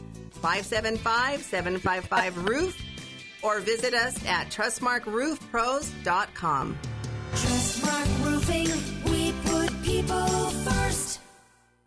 Pressure Services, LLC in Artesia, New Mexico has immediate openings for experienced vacuum truck, kill truck, and hydrovac operators. Operators must hold a Class A CDL, at least 2 years of experience, and all positions require a clean driving record and must be able to pass a DOT drug and alcohol screening. Pressure Services offers great pay with IRA benefits and employer contribution towards health benefits. Please apply in person at 2702 North Freeman in Artesia, New Mexico. Equal Opportunity Employer.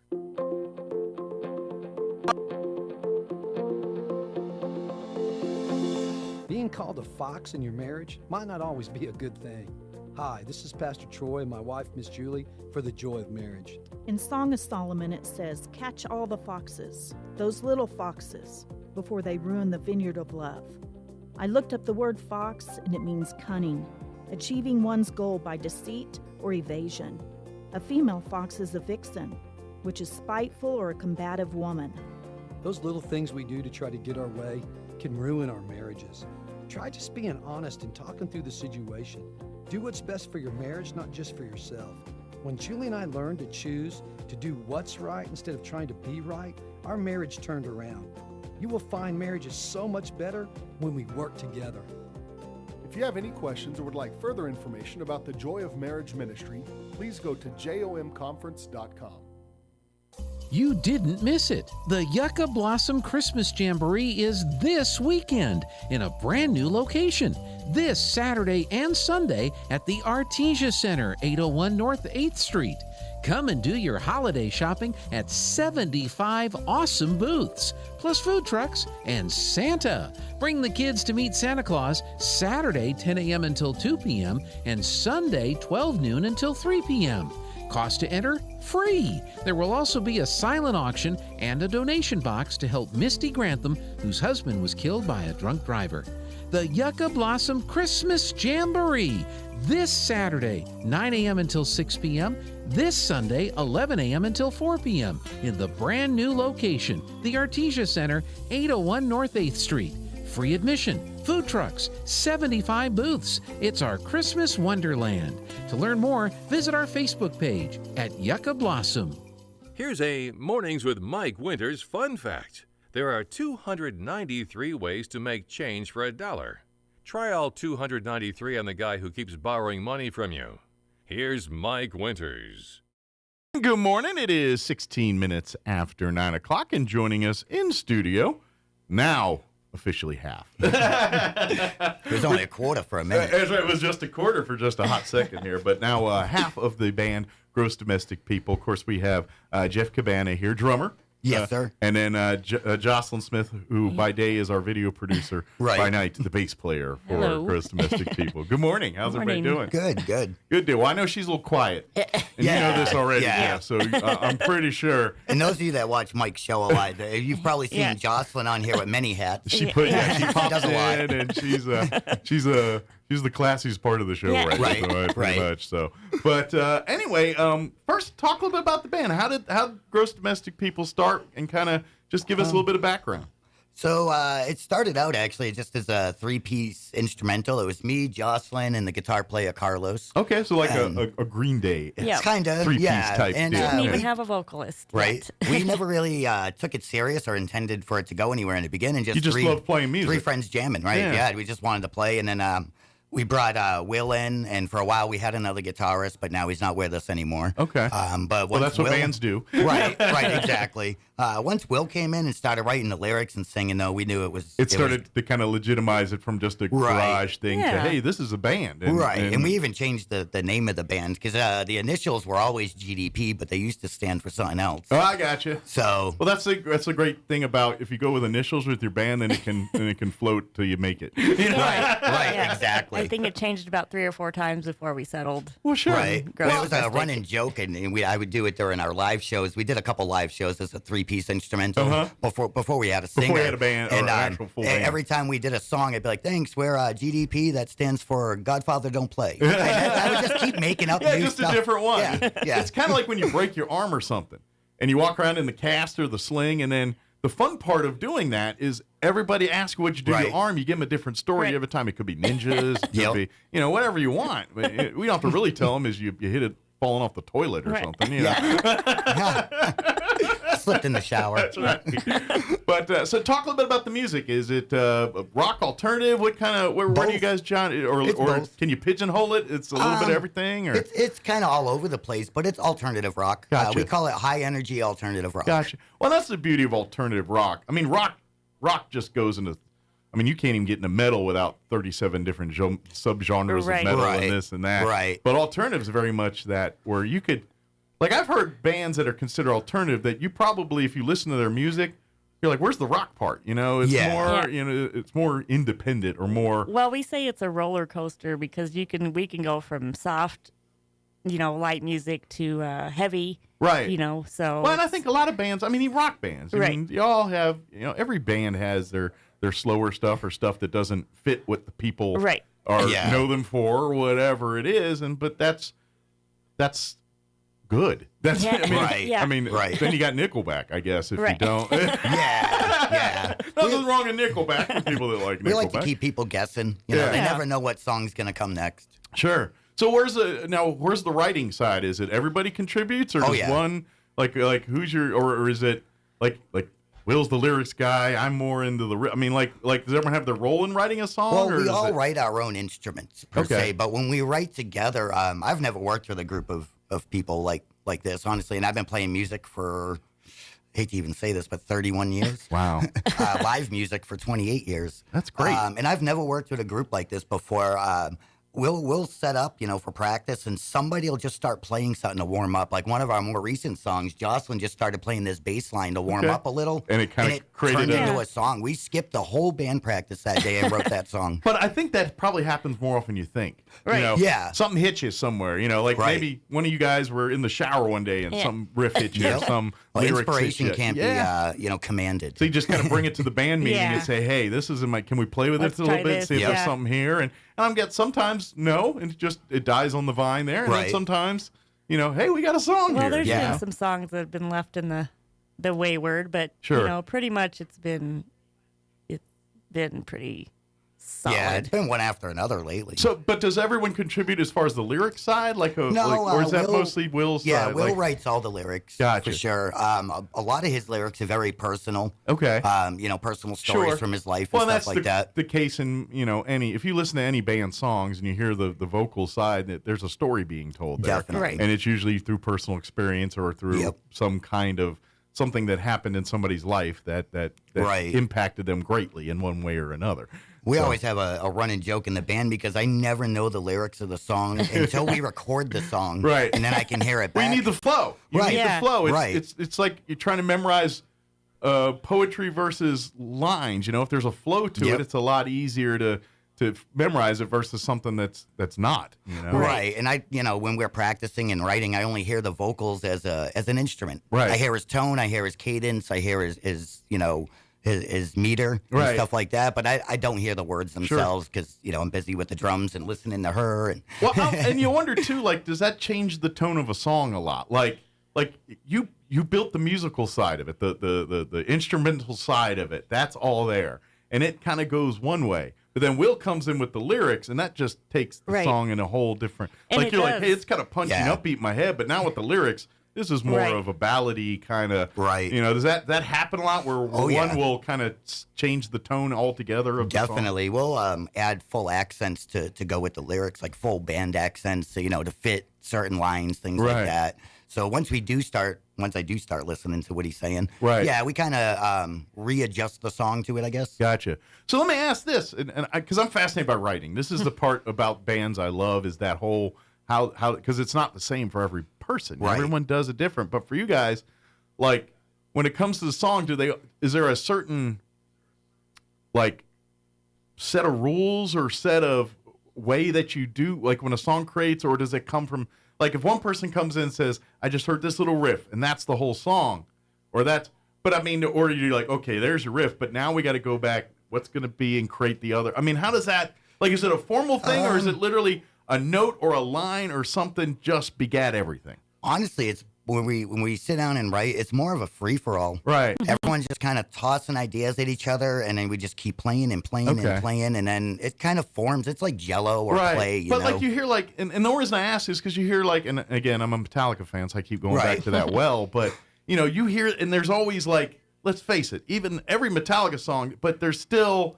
something there that says that's a Metallica song. Right. You know what I mean? It's like, that happened for you guys. It's like, hey, we do this, but still, we got to make sure that this is a Gross Domestic People song, and it sounds like our brand. I mean, or is that not even come into play? I don't think we've ever worded it that way, but it's more of our full band accents, the way we do our build-ups, and then everything, you know, the entire band puts out this energy on stage at one moment, or in the studio even. Right. I mean, even in the studio, we kind of like we are on stage. We try to bring that The same vibe energy. of the moment. Yeah, Right. and we There. Right. don't record like, you know, a lot of people when they record they record different spots by themselves. Gotcha. Pieces. And we don't record like, we record as a whole band. Gotcha. So you're saying a lot of bands film or record like a movie. Right. Where it's like you watch a movie in a certain order, but they don't make it that way. Right. Right. Some people, you know, no, we do the guitar part, and then we do the drums, and now we start with the chorus, and then we work into the, you know, I mean, it's not like, you know, you don't create it sequentially like you would listen to it. No, we definitely record all together. It's just way easier for us because it's like we are playing together. Sure. You know, just in the studio recording it. Sure.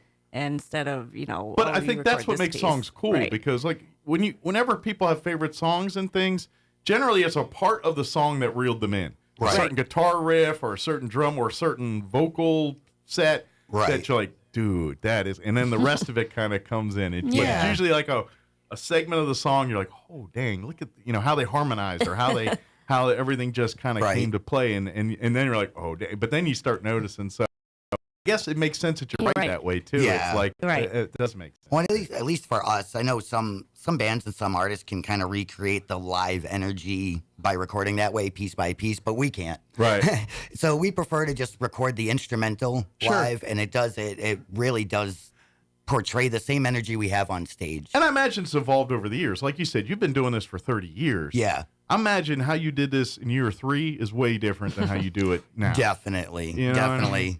You know, especially since I came up in the age of tapes and... Right. And, yeah, you know, you've actually had CDs to adjust his technology over the years. And something that was very difficult 30 years ago is now something that can be done very easily. Yeah, I remember, you know, when the first device came out that you could hook up to a home computer to record your own stuff. I mean, my mind was blown. Like, oh my God, limitless, you know, possibilities. Like if you tried now. to start a band 30 years ago, you know, you had to kiss butt to get someone to record you. Right. Now, in theory, you do it yourself. If you just buy the right equipment and, you know, build the right little studio. And so I imagine that gives you guys so much more freedom to do what you want. Do it. You don't have to basically sell your vision to, I mean, you do, but not in the way you used to. And essentially when we go into the studio, we can tell him, you know, we want it to sound like this because this is how we hear it. Sure. This is how we've played it. Right. So when we go in there and tell him, you know, we want more this, more guitar, more drums or whatever. Well, it's just, you always hear like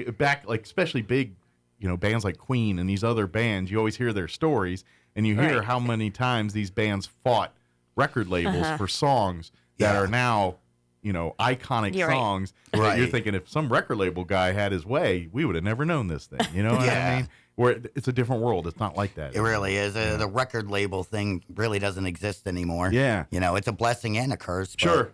You know, it's one of the things we got to deal with as artists. Well, and I would imagine, too, it's going to probably creates a lot more van time. And what I mean by that is you've got to sell yourself a lot more because the labels aren't doing that now. Right. So So if you want people to know about you, it's not the record label putting you out there. Yeah. It's the band getting in the van and driving to Poughkeepsie.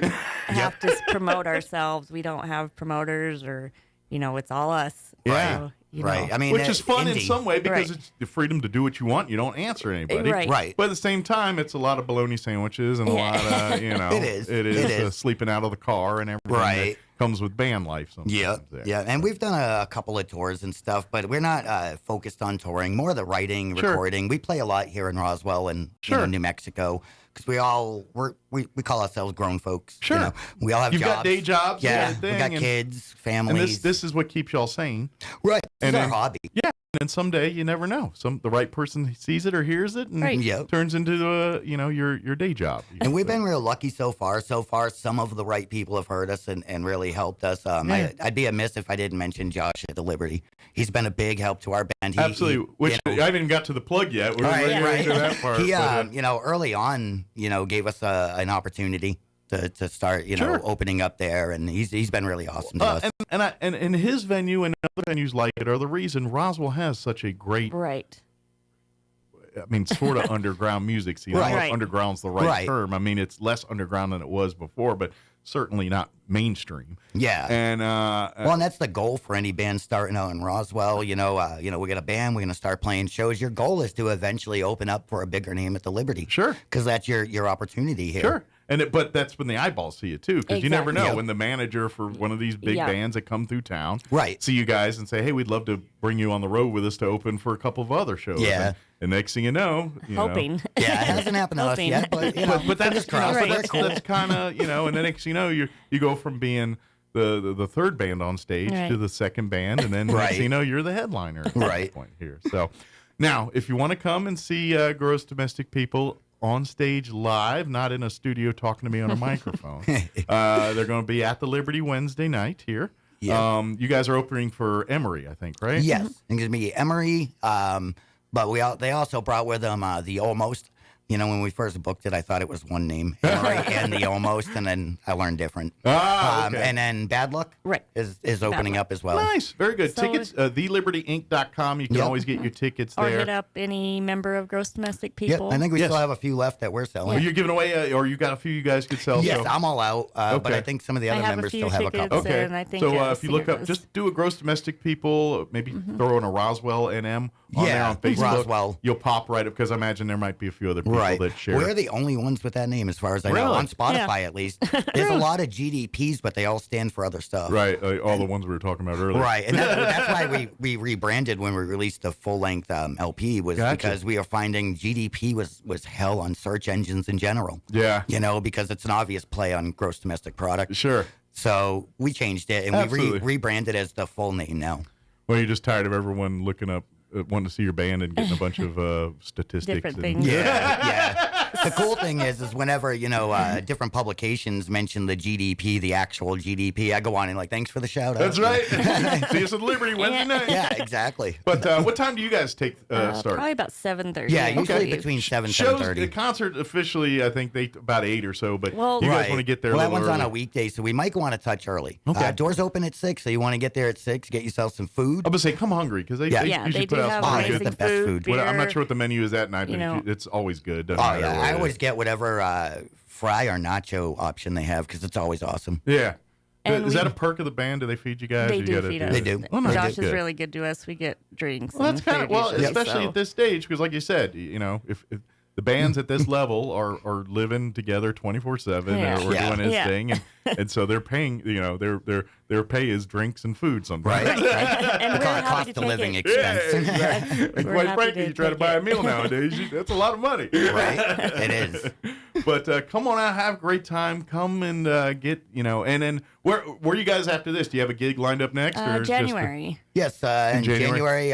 Follow our one of our various social media pages. I forget the exact date. We're going to be playing at a very small local venue with a couple of bands that we like. One from out of town, one from here in Roswell, a new upcoming band. Love that. And for that, we're just going to open up for friends. It's That's more great. about them than us. Well, that's the cool part about music here locally. It's like sometimes this just pops up organically. You know, it just a couple people are in the park or whatever, and right? That begat this, and next thing you know, we got a mini concert going on. Well, we like used to do that all the time. Music, Yeah, you know, that's kind of a passion, and that's why we started it. You know, well, that's why musicians are musicians, because they're not doing this, you know. They do it because they have a passion money. for it. We're just doing it. Well, that's just it. You know, the people out there that are musicians, there's one very small percentage of them that are your top tier A-list, bazillion dollar. The rest are there because they love the music, they love the passion of the thing about it, and they sit and do the long, hard nights, the long work, the long road trips, the bad food, the bad.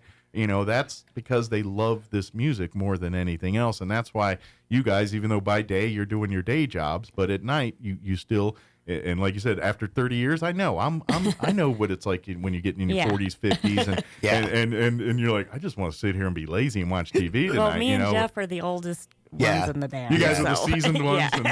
Yes. Well, actually, Jocelyn's more the newbie musically wise. Yeah. She just started playing right before this band came to fruition. Wow. Yeah. So about a couple years. Yeah. 6 years. Now, were you always together. musically inclined, like younger? Were you singing or doing, definitely. Beating on the recorder or my whatever? mother introduced me to vinyl very early. Gotcha. So you had the catalog and the history. Yes. Just not the actual put a bass in front of me and start playing with Actually started this out thing. with acoustic guitar and then picked up the bass later. I'm going to guess, and again, I have no knowledge. I'm going to guess bass is probably easier to learn. Oh, yeah. Just because it's more set in that rhythm, it's more, like I even think with training, I could pull off like the big stand-up bass, like you know, like I think I could, I could not completely embarrass people with that. Especially like blues, bluegrass, and certain stuff like that. It's a formula. Yeah. So once you learn the formula, it's all shapes and math. Yeah, That's all exactly. music is. Well, that's what I love about it is for people that say they have math and science. I'm like, well, put them in music, and then they're going to realize that there's it's more. all about math. Same with cooking. Cooking's the same way. If you don't know. You know, if you say, I don't know chemistry and all that, but you cook a lot, guess what? You know chemistry. Definitely. any kind of beat, whether it be bass or drums, is always going to have a count, a Sure. number count. Well, I mean, arguably, between the drums and the bass, you guys set the tone for the whole band. Right. You know, without you guys setting the tone, the others can't do their magic. You know, and that's it's our job to shake your booty. Yeah. There you go. That's what I tell Jocelyn all the time. You know, we gotta get them butt shaking on the floor. You know, you need that section to set the tone. Yeah. Exactly. Good deal. But come out and see Gross Domestic People this Wednesday at the Liberty, about 7:30. Everything will get under the way. Yep. Doors open at 6. food. Come early, have dinner, and enjoy some food, and then get you a good spot. TheLibertyInc.com. You can get tickets there, or if you know any of the members of the band, you can find them on Facebook and get a ticket there. And I would love to see you out here Wednesday night for first of many shows here. Yeah. Awesome. And I know, like I said, you had nothing on the books till January, but I'm going to guess there'll be one or two things that pop something up always between pops now up and then. just when we are not at least expecting it. Yeah. Absolutely. Cool Awesome. deal. Thank you so much, man. Thank you, guys, and break a leg on Wednesday, and we'll see you. Can you break a leg in music, or is that just theater? I don't know. Luckily, all healed up. Don't say that. We need him for Wednesday. I was about to say, maybe it doesn't work, especially in rock music, you know, where there's a lot of show stage hands and that kind of pyrotechnics and things like that. That's very good. Thank you, guys. Thank you. I'm Jared Cirillo. An Artesia man is now facing formal criminal charges for the death of a woman in a car crash earlier this year. Authorities claim George Robert Cosper caused the crash on US 82 near Sandweed on May 5th. Reports indicate Cosper was driving recklessly when he rear-ended another car that contained Ryan and Melissa Craddock. While Ryan survived, Melissa Craddock died of her injuries. Cosper was arrested this past week, according to jail records. He was then released on his own recognizance and was ordered to return for a preliminary court hearing on January 3rd. Artesia Police Chief Kirk Roberts says the department will be focusing enforcement on speeding and aggressive driving as the holidays approach. On Tuesday, Roberts told City Council members that APD will be working to increase officer visibility and enforcement of seatbelt laws. Roberts also says he's still working hard to fill officer vacancies on the department. You're up to date. I'm Jared Cirillo reporting.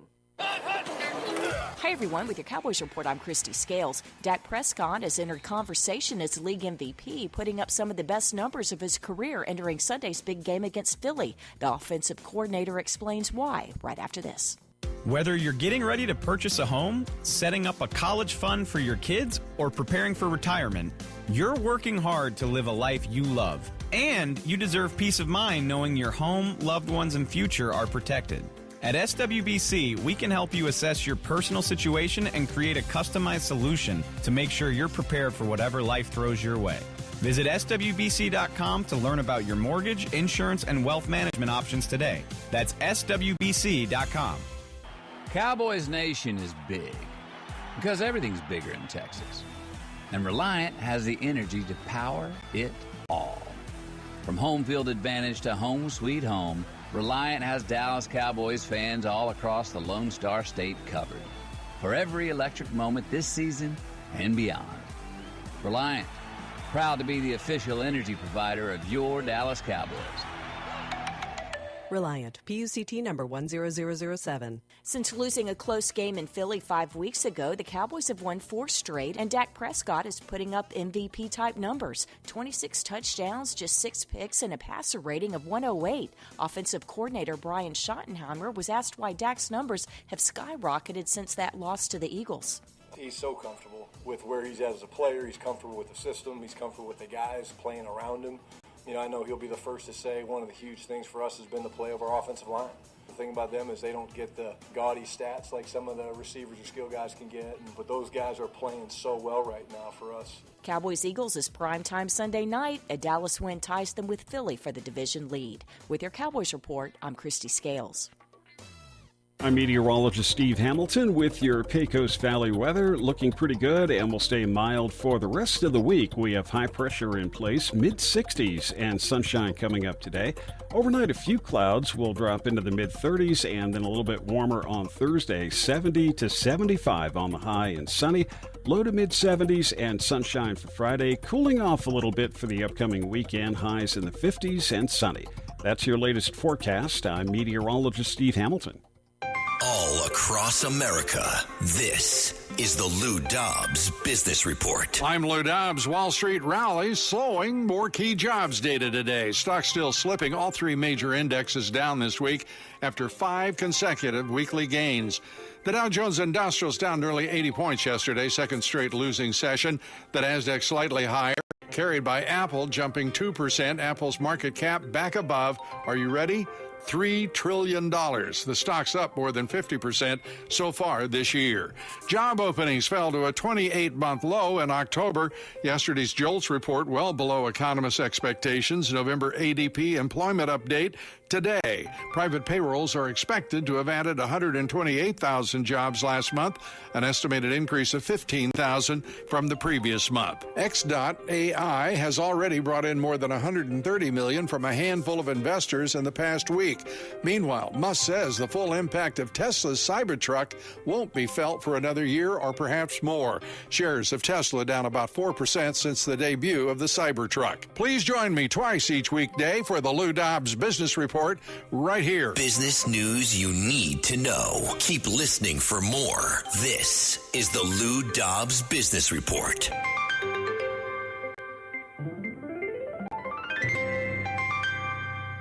A cyber attack happens every 39 seconds. If you didn't insist that your IT security team call Arison before you know it, it's too late. Your company network gets attacked, your client data gets stolen, your bank accounts get drained, then the lawsuits come and you're in hot water. Arison's Cyber Z Suite ensures total network coverage and best practice-based zero-trust cybersecurity. Get protected. Call Arison today to schedule a no-obligation consultation. 908-878-7717. 908-878-7717. That's Arison. ERACENT.com.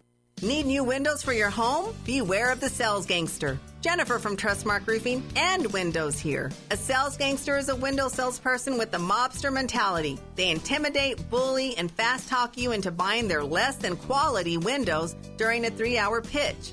Think I'm kidding? Call a few window companies and see for yourself. Or you can skip the sales gangsters and call Trustmark. We have fair, no-nonsense pricing on our premium windows, and our appointments take only about 60 to 75 minutes. Just long enough to listen to what you need, show you your options, answer your questions, and give you a straightforward quote. Then it's up to you. We can take a no just as easy as a yes, but I'll guarantee you this: no sales gangsters. Sound fair? Call Trustmark Roofing and Windows for your no-obligation spring window assessment. 575-755-7663 or visit TrustmarkRoofPros.com. Trustmark Roofing, we put people first.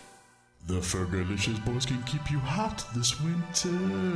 Fergalicious. Oh yeah, it's getting cold out there, and Fergus Plumbing and Heating has what you need to keep things hot in your home. They can come by and winterize your pipes and check your insulation, and you know they'll do it with nothing but love. Oh yeah, baby. Call the Fergalicious boys at Fergus Plumbing and Heating at 622-2660. When you need it hot, Fergus is on the job. Fergalicious. At Artesia General Hospital, our emergency department experts care for more than 10,000 people each year. Our emergency department is open 24 hours a day, and there's always a doctor on duty. We specialize in advanced adult and pediatric life support and trauma services, making sure you have access to quality care when every second counts. From unexpected illness to serious injuries, you can trust our team to provide exceptional emergency care in any situation. Learn more at artesiageneral.com/emergency. Quality Liquor is the only liquor store in the region, and they're southeastern New Mexico's choice for wine, spirits, and the coldest beer in the universe.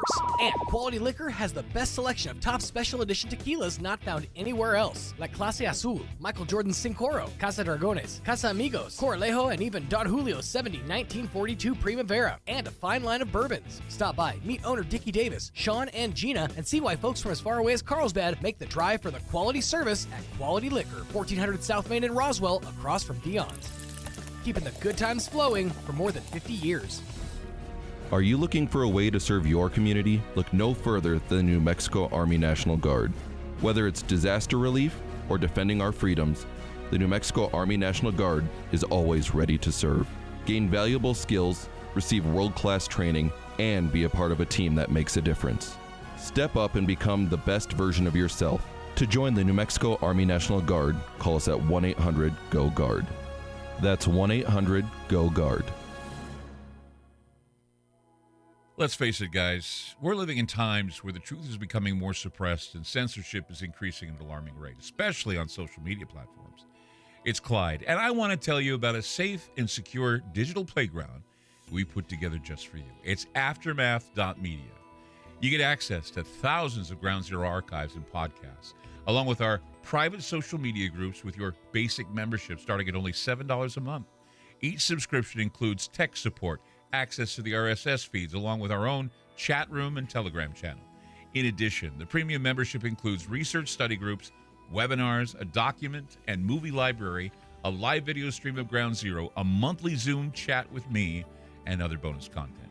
Be sure to check out our yearly specials as well. Sign up today while you're thinking about it. Sign up at aftermath.media. Again, that's aftermath.media.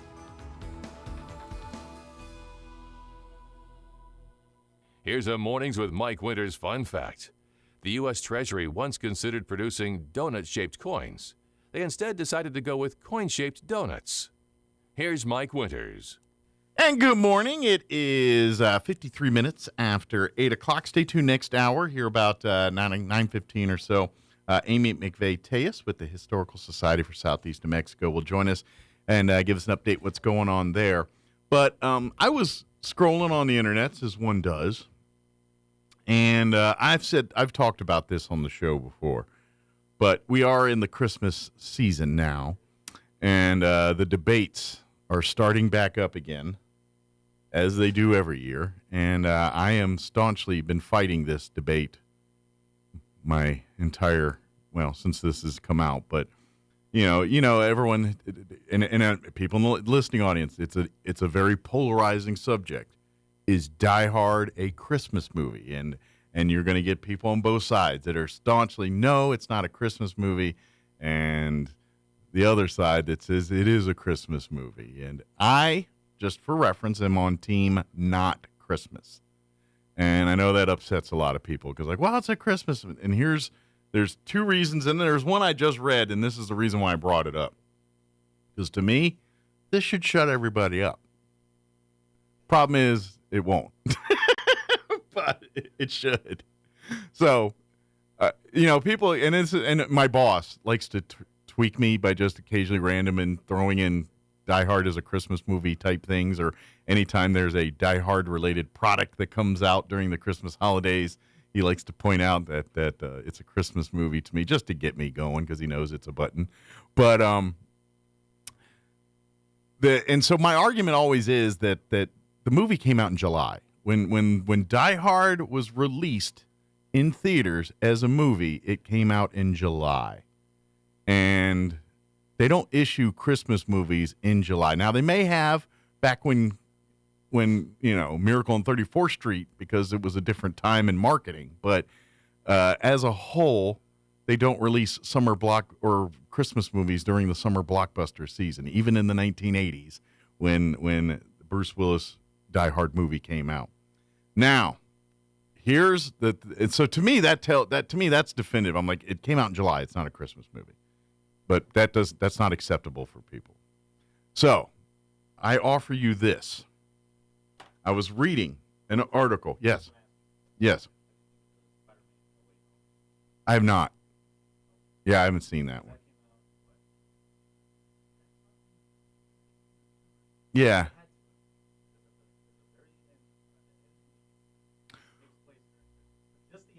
Right, and not all movies that come out in the Christmas time are Christmas movies.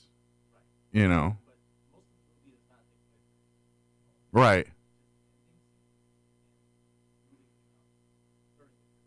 Right. It's more than Die Hard, but no, it's not a Christmas movie. Just because it came out doesn't make it, like, it has to be themed for Christmas. Just because Christmas is in it doesn't make it a Christmas movie. Christmas is in a lot of movies. It was in, like, horror movies and stuff. I don't call them Christmas movies. That's not what they're... Yeah, exactly. It's an action thriller. It wasn't designed to be that. Now, that being said, Bruce Willis was asked in an interview in 2018. He had with Entertainment Weekly, and he bluntly said this. Bruce Willis said this in a 2018 conversation with Entertainment Weekly. Die Hard is not a Christmas movie, he said. It's a bleep Bruce Willis movie. The director of the film said when it came out, it was not released to be thought of as a Christmas movie. The public has since turned it into that, but when they made it and when they released it, there was no intention of it to be a Christmas movie. That is from the director of the film. Okay? Y'all turned it into a Christmas movie. It doesn't make it a Christmas movie just because y'all want it to be a Christmas movie. It's not. Oh, yeah, this was 2017, so it was about 6 years ago when you were 18, 5 years ago when he did this. So, well, and the director kind of, he did Switzerland on us and said it wasn't intended to be, but people have embraced it as such. So, he kind of played that with it but the beginning of his we didn't think it to be a Christmas movie. It wasn't nothing like that. And then people say, well, we can make it. Use that argument, but I'm sorry, Chris, if you could think that, terrorists taking over Nakatomi Plaza during the holiday party is a Christmas movie, then maybe you should learn what Christmas is about. That's all I'm saying. I get it. Now, that being said, but even still, like your Christmas movies that are like your Christmas Vacation and your Fred Claus, yeah, they're comedies with goofy stuff, but they're Christmas themed. They're about the Christmas time. And at the end of the day, the message is Christmas spirit related messages. Die Hard is none of that. Even Home Alone has a weird Christmas message to it, even though the whole movie's about abandoning kids during vacation.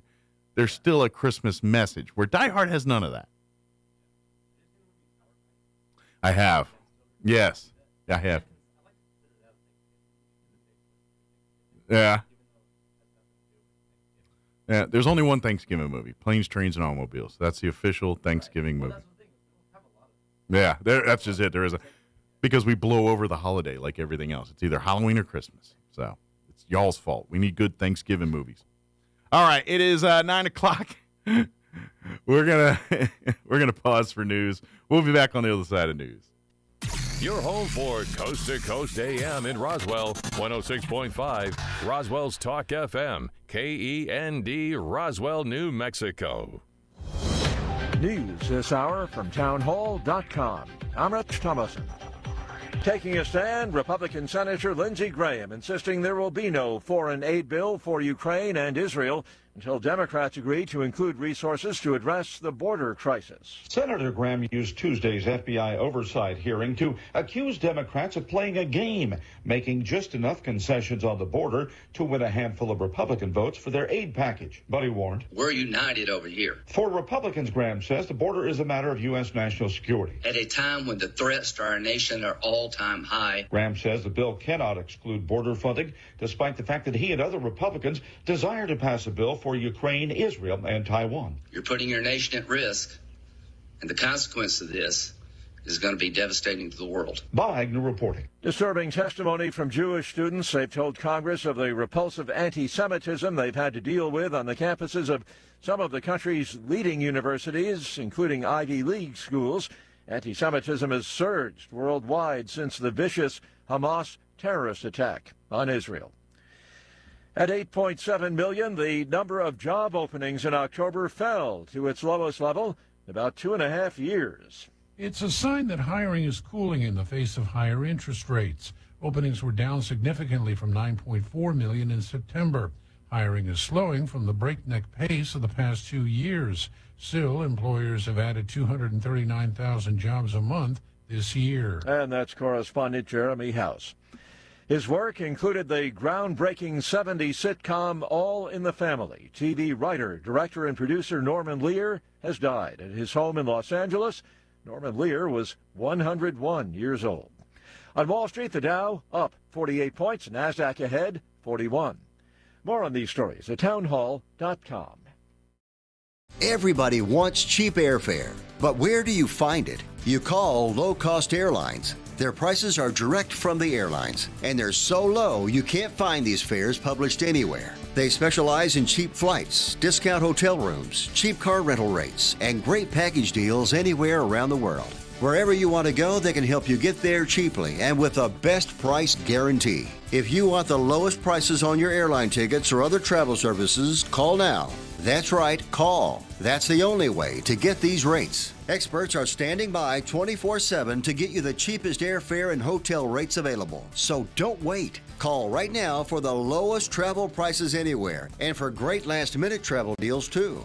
Call 866-755-5300. That's 866-755-5300. Again, that's 866-755-5300. Call us right now. Venezuela is making some territorial claims that are putting it at odds with one of its neighbors, raising the specter of a possible military showdown.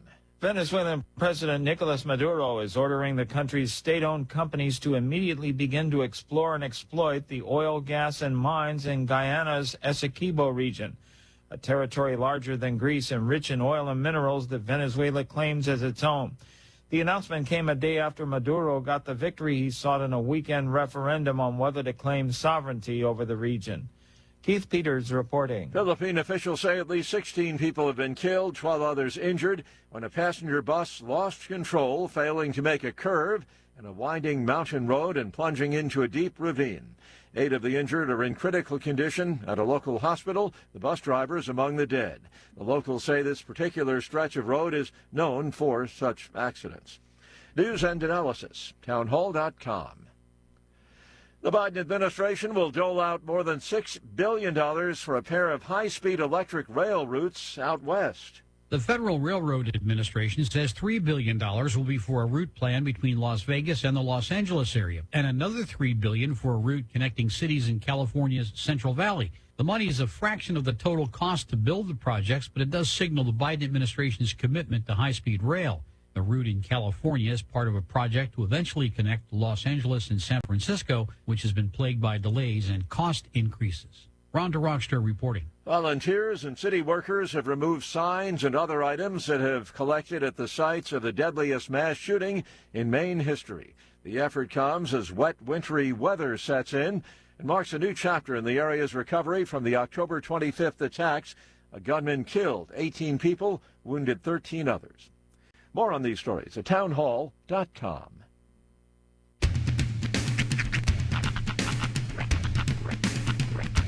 What in the wide, wide world of sports is going on here? I promise you, whatever scum did this, not one man in this force will rest for 1 minute until he's behind bars. Now let's grab a bite to eat. Yeah, come on. I feel the hot wind on my shoulder and the touch of a world that is older. I hit the switch and check the number. I leave it on and then I slumber. I hear the rhythm ringing through it. Flamenco guitar and cumbia music. I hear the talking of the DJ. The demolition, what does he say? I'm on a Mexican radio. I'm on a Mexican radio. Broadcasting live from high atop the J.P. White Building in downtown Roswell, New Mexico. It's Mornings with Mike Winters on 106.5 Roswell's Talk FM. Is that what I sound like when I talk? Now, here's your host, Mike Winters.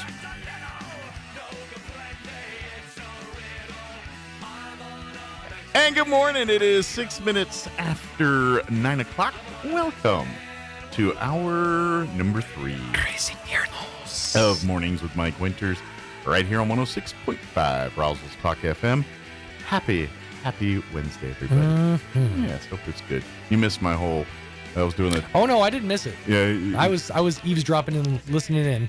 When Bruce Willis says it's not a movie, and I heard you drop Star Wars in there too. Well, that was off air. Yeah, that was off air. But that's when he was trying to say it came out in December. Is it a Christmas movie? If you're going to sit here and tell me that the Star Wars Christmas special is not one of the best things of all time, that never was released in theaters. Fair enough. That was straight to TV. Hey, we all make mistakes, all right? and to be honest, you can't even find a copy of it anywhere unless you're like into some kind of Uber. I think it's on the dark web. But Yep. But it's not like it. Got to do a little digging to find it, yeah. But it's not like in the regular web. It's sitting next to 3 copies of E.T. for the Atari 2600 in That's the right. desert somewhere near Socorro. I played that game. Did you really? I did. Jeez. I remember playing it as a kid. It was impossible. That's the thing is it doesn't.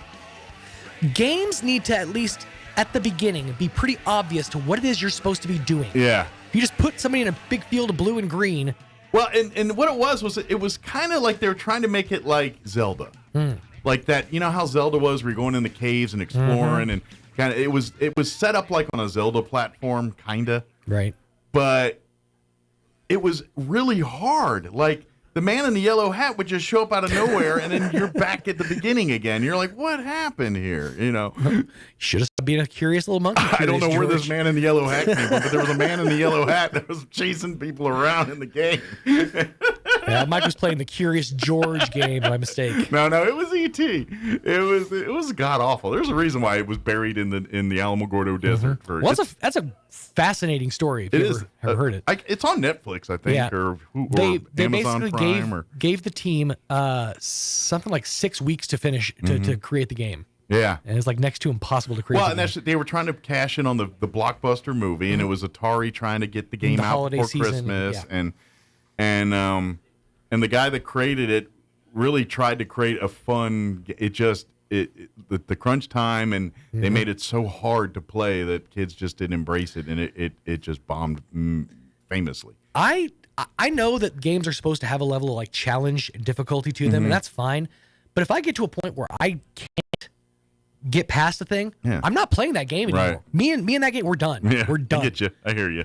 I can get like that too. But so yeah. But the documentary I saw, well, there's two. There's one that kind of goes into the game, but then there's one that's more about the landfill and finding the actual cartridges when they did that archaeological dig a dozen years ago or so. Yeah. And there's a documentary on that alone, just that whole, and then it kind of cuts back to pieces on the game, and I think they talk about the man in the yellow hat in that too. I think if I remember right, because I remember saying like, that's right, he was like a dude in a yellow hat or something. I guess he was a government agent, but he just looked like the guy from Curious George. There was very little tie-in between the movie and the game. Yes, well, that's what I'm saying. It's I think they literally took the Zelda platform and tried to make an adventure out of it that just failed miserably. I didn't even know if Zelda was a thing at that point. Was it? Oh yeah. Because Zelda came out for the Nintendo. This was Atari, so I think this might have been beforehand. Maybe predated Zelda. But definitely that adventure genre. It looked like that. It was very much that. Matter of fact, now that you say that, I'm going to base it. There was another game that was out at that time called Adventure. Oh, I do remember that, yeah. And that's more like that than I misspoke on Zelda. It's more like an adventure where you know how you went in those rooms, kind of like Zelda, but way worse graphics and everything. It was set up that same way. Where's the black hole and you go into the cave and the man in the yellow hat shows up and you're dead. And you're like, what happened? Start over. E.T.'s caught. And you're like, man. Yeah, you're done. Yeah. Most of those games, honestly, if you go back and look at Atari 2600 games, it's painful. I know that at the time it was revolutionary and it was all that. Like Atari just put out a 40th anniversary game compilation for Xbox, PS5 and all that. They had every opportunity to take these 12, 13 games, compilation disc, make them new, put them in some sort of form of 3D, like they did with Frogger back in the day. You know? Oh no, it is like Joust with little pixels and Burnout and games like that. Well, see, and I had the Intellivision. I didn't have the Atari. My friends had the Atari. I had to go to my friend's house to play Atari. My grandma had Intellivision actually. Come at my house, we played Intellivision. We had Donkey Kong and Burger Time. And one of my favorite games, and I've only seen it referenced once in all of cinema. Once. It's in Grandma's Boy. Okay. There's a scene where they have the match where they're doing the frogs, the lily pads eating the flies. That was an Intellivision game that I played for hours, jumping the leap pads, back and forth, catching the frogs, and you can. And so when they debuted that, when I watched Grandma's Boy, I was like, oh no, they did. I hadn't seen that game in years. So for that scene alone, I love Grandma's Boy, that movie from start to finish. Right. But for that scene alone, that movie holds a place in my heart just because of that. It warmed my heart just a little that day. Three sizes my heart grew. Yes. Yeah, it was actually worse than that. And television was a step up. There was a game console. Matter of fact, I want to say it was one of the first commercially available game consoles, the Magnavox Odyssey. I remember that. This game system, I remember that, was so bad you wouldn't even change the game. You would change the sticker that you would put on the TV screen. Yeah, these were all the competitors that tried to compete with Atari and what was going on there. You know, you had your, and this is really, and a lot of these are kind of precursors to the Sega stuff. Yeah. You know, the Genesis and all those, those were kind of precursors to those. One of the most fun or exciting experiences when I was a kid is when I learned debug mode in Sonic the Hedgehog. Now, the reason what debug mode is, I know Roy will give you on this one. Basically, they made it a way to break into the game, like if you're a game tester or a creator, so that you can build a level. It was basically Mario Maker before Mario Maker was a thing, because you could put rings all over the place or new platforms to jump on, basically make your own levels. But when I found debug mode, I was a god amongst other kids. We just go crazy, build our own levels. Debug mode was the best. Yeah, see, I didn't play a lot of that stuff, the Hot Sonic and all that. Like I said, in television, Atari. Well, by that point, and then I had Nintendo, and I was at that point in my life, I was probably playing copious marathons of Tecmo Bowl. Now, see, by that point, you had also touched a lady, so allegedly. Allegedly.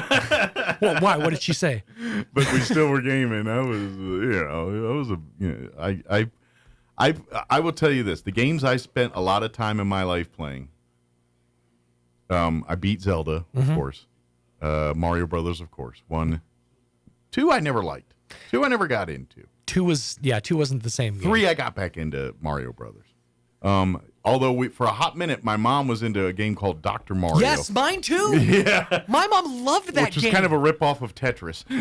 Matter of fact, we had an argument, years-long argument in my family between my dad and I over. There was a bonus sound when you would get 3 pills and make the thing escape or disappear. It would make this doo-doo-doo-doo sound.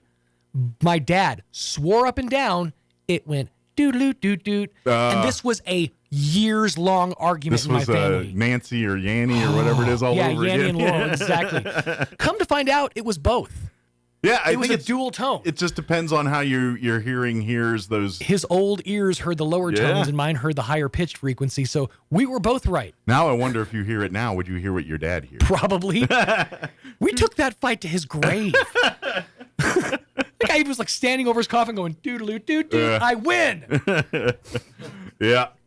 My brother and I had one, which I've told about. And ours was Hot Shots. Hot Shots. Slipping on a crap or crab. Which, I don't know if I've ever told you my dad's version of that. Yeah. In the movie Ghost Dad. Okay. Bill Cosby, there's a scene where he like shows up on like the train or whatever, and I think the line he says is "Good evening." Okay. My dad swore he said bread and butter. Why though? Why would he say That doesn't bread make and sense. butter? Yeah. That doesn't make sense. Your dad's crazy. My dad was. He was a crazy. I mean, I can old get him coot. with the doo-doo doots, but that now you're like, all right. Now you're just full on wrong. Probably from his stand-up. Yeah, what's that? Oh, I got to turn your mic on. Say again? I said probably from his stand-up. Oh no, it Bill was Cosby's stand-up. No, this was a movie. Yeah, this was Ghost Dad, the movie Ghost Dad. Yeah, from but the if you 80s. listen to his stand-up, he says a bunch of stuff like that. Like He does bread say and- weird stuff, but I don't see how bread and butter would have worked. The only reason it made sense to me was that old cartoon when the two trains would pass and they would go bread and butter, bread and butter, bread and butter, bread and butter, bread and butter. That's the only reason in my head it kind of made sense. But other than That's a that- stretch. Yeah, In it fact, really is. My dad loved the Bill Cosby TV show. Which one? The first one, I think. The Cosby Show? The original Cosby Show? Not the Cosby Show. It's like just called the Bill Cosby Show or something. Was And it? It had like a jazzy kind of intro. Yeah, I think that was the original Cosby Show. The Bill Cosby Show. Yeah. And then the later one was the Cosby Show. Yeah, and he loved singing the theme song about where he goes like, Well, if I remember right, he used to do all his little... The faces. Yeah. With some gizzards and gizzards and I some remember marshmallow. that. Yeah, I remember the faces. See, I used to like picture pages and all the stuff Bill used to do. Talk The about Electric your Company. picture pages. Time to do your picture pages with you. Yeah.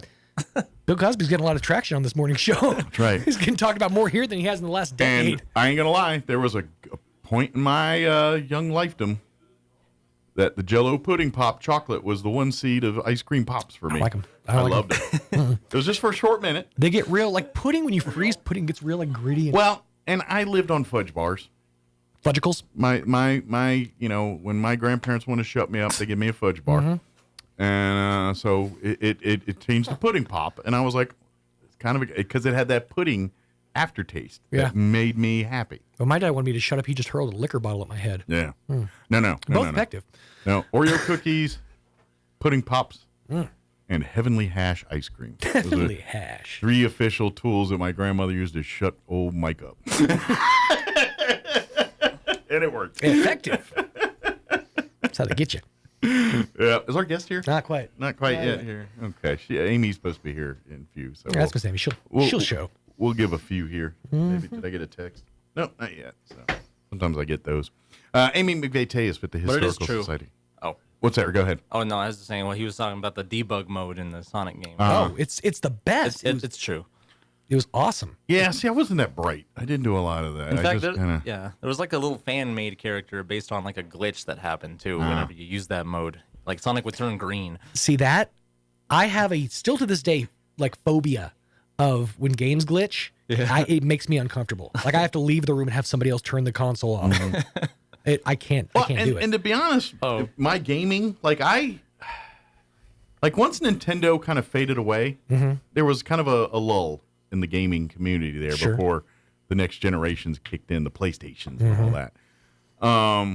We call it the Dark Ages. Yeah. Well, during that time, that's when I started playing PC stuff. Okay. And that's when I got into more. And to this day, I don't play game consoles because I don't own one.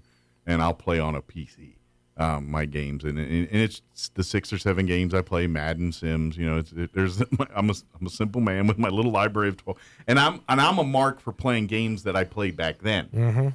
So once the Nintendo dried up, there was several games that were my go-tos back in the day. Pirates, Sid Meier's Pirates. Okay. XCOM, UFO Defense. I remember XCOM. Original. Not even Terror for the Deep was okay, but the original one. That was my jam. Didn't Sid Meier also do Civilization? He did, Yeah. Civilization. I played Civilization. Not as much as, like, of the Sid Meier's things, and that was probably his biggest. That's one I played least. Pirates was my jam. Right. And what was there? There was another game like that he's. Oh, and an older game I loved was called Silent Service, and it was this World War II sub game that you just went around. I think they made a version of it for PlayStation. Really? At one point. Like, Okay. I think it's on the original PlayStation. You can get that game. But I used to love playing it on the computer back in the day. Spy Hunter was Didn't you another play one. Command and Conquer too? Or Oh, something? I played Command and Conquer. I played it. You know what, though? Weirdly enough, I got into that by the time it came on PlayStation. Like, I played it on the PC, but I got into it more when it came out on the PlayStation 1. Command and Conquer was one of those games. That's where I started my enjoyment of watching other people play games. It's like I'll enjoy the story, but I don't want to like sit there and do stuff. Yeah. No, that one, and to me, that whole point of that Command and Conquer was basically, I'm just going to sit here and try to defend my base and make it as big and awesome as possible. Build a bazillion tanks and just send them north to go take out the bad guys. Yep. That was pretty much the Command and Conquer, that game. And but you wanted to be the bad guys more because they had cooler weapons. Like they had the Tesla coils and all that. That's usually how it is. And the Allies had like a machine gun. You're like this guy's shooting freaking lightning at people. You just got a pop gun. Get away. The evil route is always the more fun. Yeah. The one I would stay up all night with my friend in high school and then in college playing is Worms Armageddon. I remember Worms Armageddon. Turn-based strategy. The whole Worms series. Yeah. Those games I could hours play those I think games. I played the original Worms Okay. for a minute there. It was one of those, and I think it was one of those ones where I got it included with something. Like Right. they gave you a disc and it's like, oh, we'll throw in the original Worms with it. I'm like, all right, throw that on there. I'll play it. Heck yeah, why not? Like I think I bought like one of the original Mech Warrior game or one of those, and they threw in Worms or something with it. Yeah. Those two games totally fit. Yes. Also, did I hear you correctly? You said you beat Zelda? The first Zelda? Yeah. Wow. Yeah, I was gonna say I don't Yeah, we beat Zelda. Now, don't get me wrong. I had the Nintendo Power Map to follow Right. around and everything. Right. But yeah, we beat Zelda. Okay. Yeah. Because if you do, you get a second version that's harder. Like it's like the game starts over, but then it's the same game. It's just harder. The first game I ever beat all the way through successfully was Super Mario World for the SNES. It was the first one I ever beat. Did you ever watch the documentary? Oh, by the way, our guest is on the way. I just got a text, so we'll shut up about games in a minute. Did you ever watch the documentary? And I believe I saw it on Netflix. This was years ago. I'm not sure if it's still, but it was a whole thing about the arcade game Donkey Kong. Yep, it's called King of Quarters. And getting to the end game screen, but where it basically shuts down. The at kill the screen, end. yeah. Yeah, the kill screen. That the documentary is called King of Quarters, and that dude kind of like faded into obscurity because it came out that he was cheating. Oh, was he? Billy Mitchell? Yeah, Billy I didn't Mitchell. know that. He was like the dude from I can't remember the names of anything. That stupid Adam Sandler movie where they fight the aliens with video games. Oh, like Pixel, yeah. Pixel, yeah, it's like the dude from Pixel. Yeah, I think it's sort of like based on him, but yeah, that documentary came out and it was a whole thing that he was.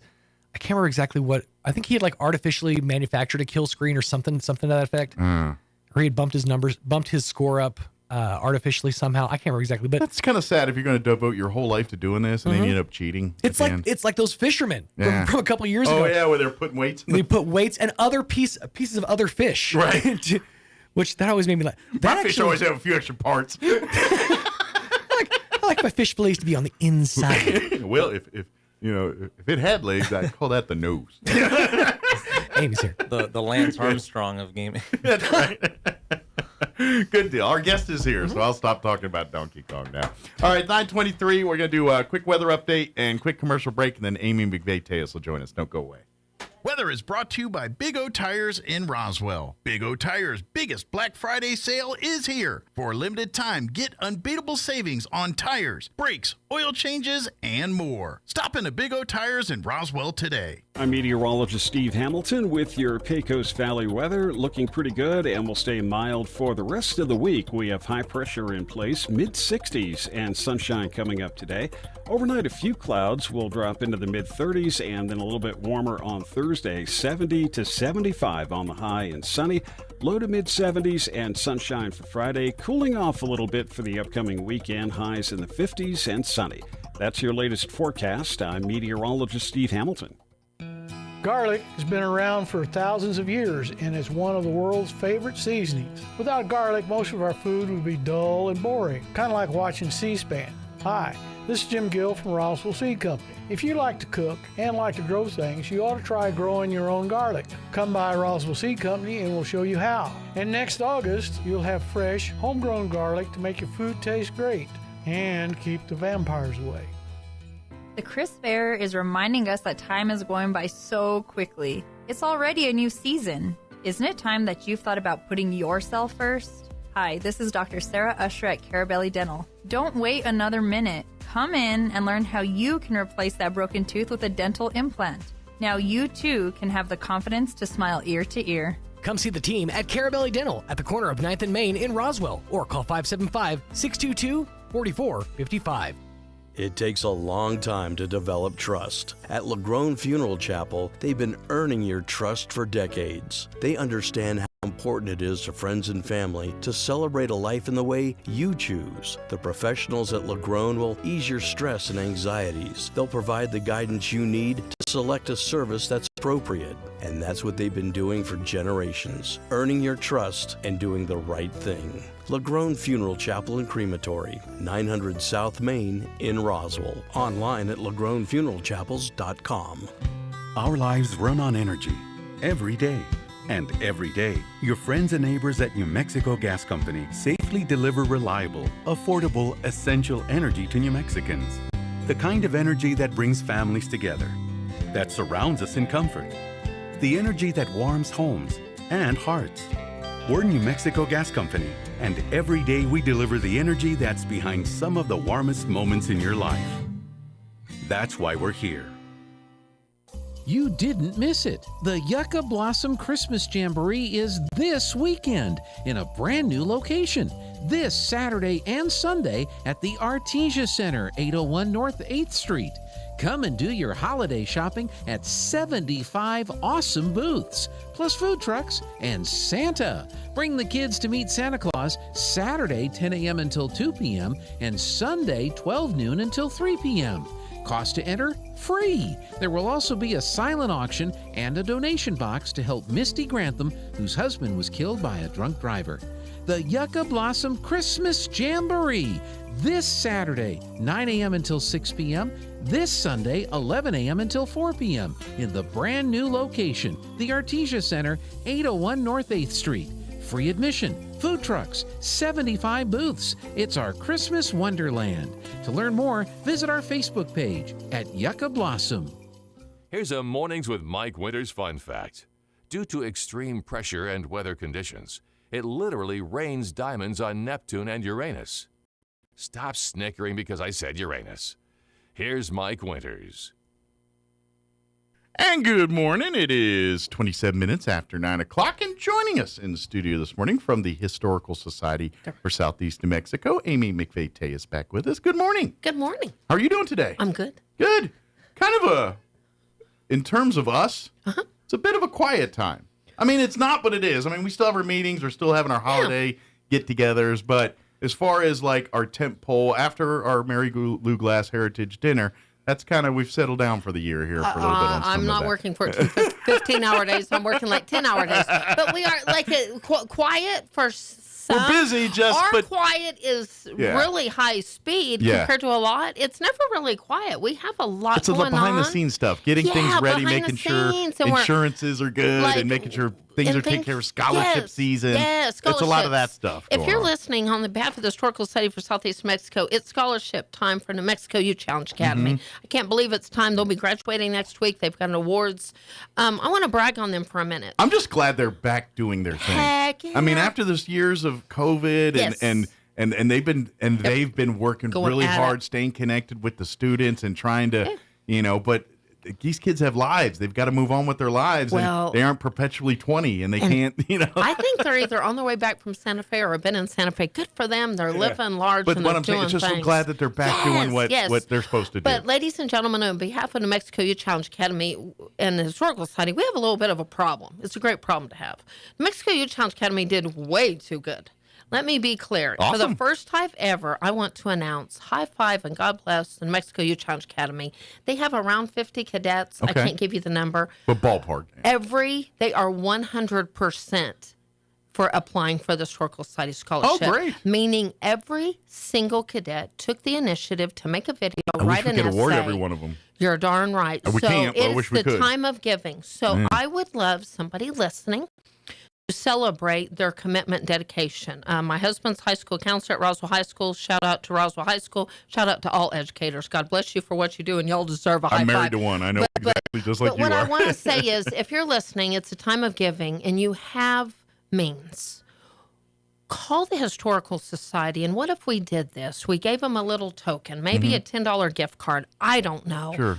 For their commitment to all applying. Now, I don't believe in awarding everybody just because they did it. Sure. But come on, what do you know in education where we're 100%? Sure. That's pretty darn good. Well, effort goes a long way. Heck yeah. And So if you're if we working could- and busting, then we should reward that. I would love a Secret Santa to call right now and say, you know what, Amy, I'm all in to honor those kids for their commitment, dedication.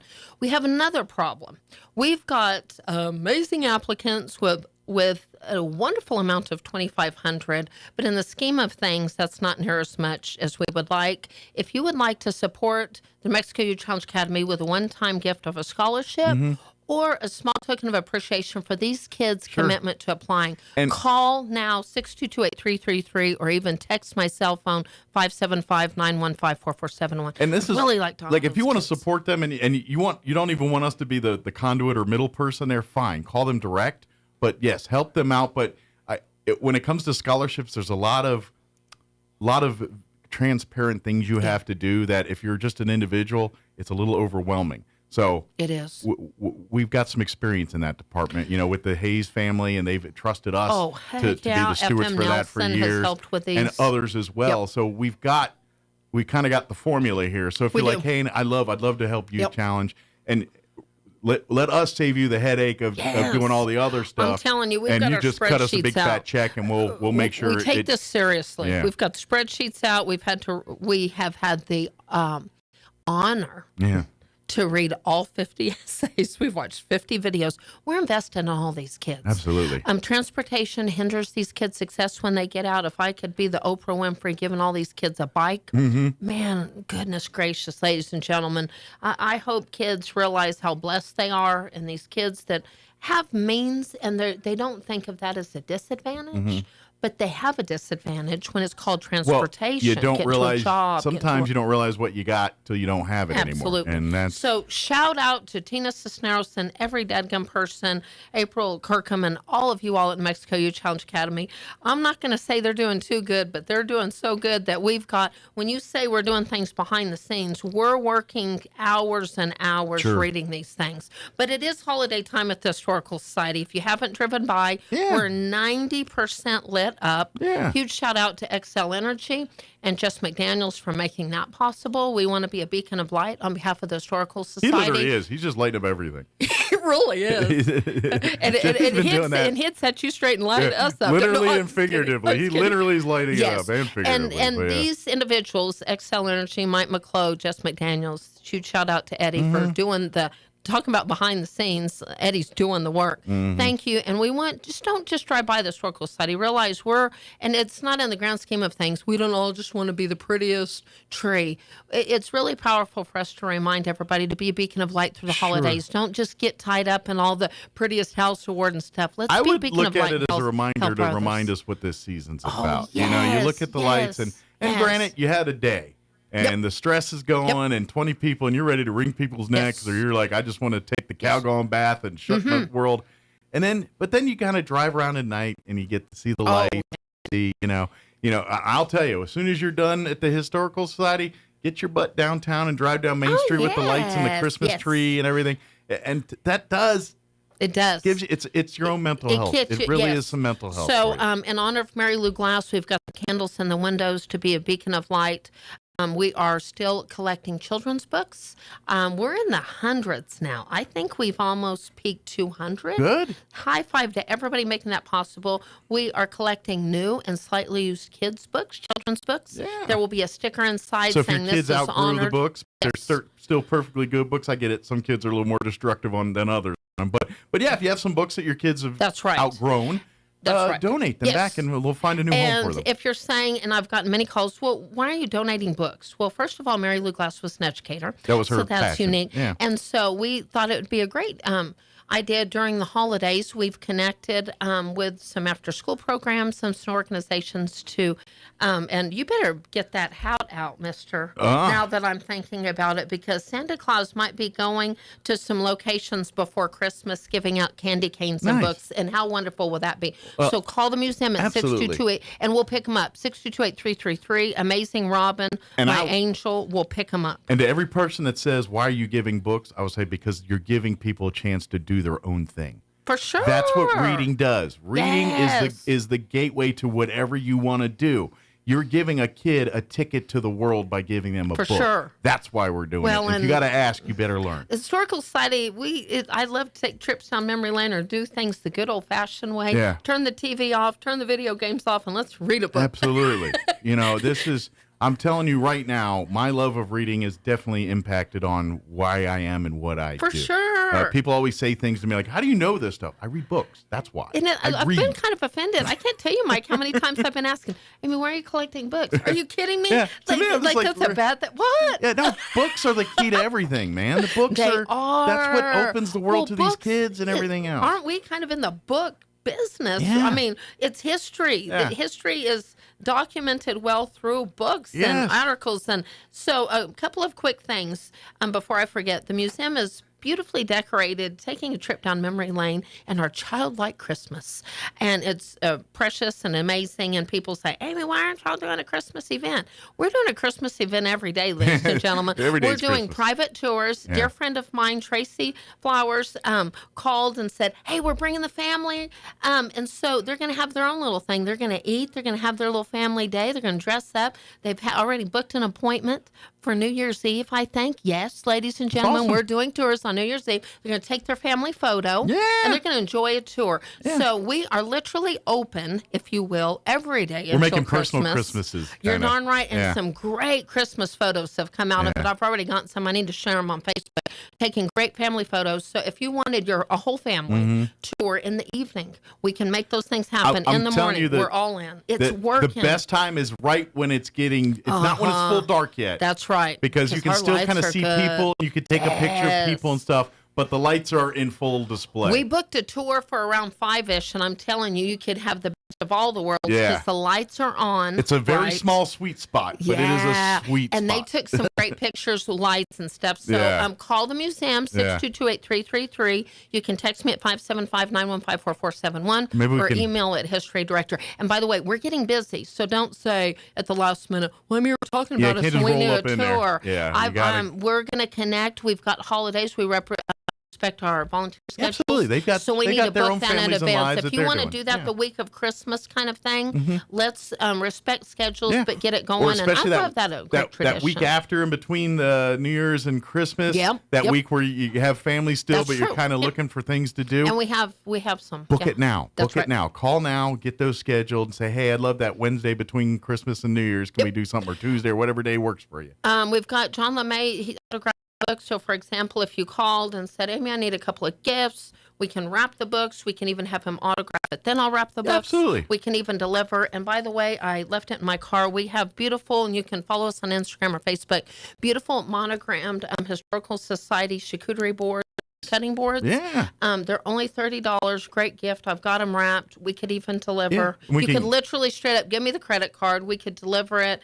Give a little to your staff. That'd be great gifts. Yeah. And they're worth $40 or $50. And if you want only to keep them for yourself, we Heck we yeah, let buy that one for too. yourself and gift one. That's Keep right. one, buy That's right. one. Buy You know, gift and it's keep. not just a cutting board, and it's a great charcuterie board. Huge shout out to CRM. They did a great job, And that's kind we of been appreciate it. in the last couple of years, kind of a great popular gift idea. Yeah. That's kind of, we as society ebb and flow in what we're into. In the last 2-3 years, charcuterie boards have been Yeah, at our kind of volunteer party, we're going to have some charcuterie. Everyone loves meats and cheeses, and so I got to have a fancy way to serve it. So kind of like the food art kind of thing. Yeah, it's a lot of fun. You could almost start collections of them now if you want to, and have it. Well, I mean, you can certainly have a plethora table. So make sure your historical society one is as part of that. Please collection. do. Great gifts. Again, they're only $30. I think the value is between $40 or $50. They look great. And don't forget, online we've got plenty of gift ideas. If you want to shop for any of our local authors' books or our Peter Hurd prints, those are still make wonderful Christmas gifts. And of course, you were mentioning John LeMay, and of course, he's got his latest book out, but.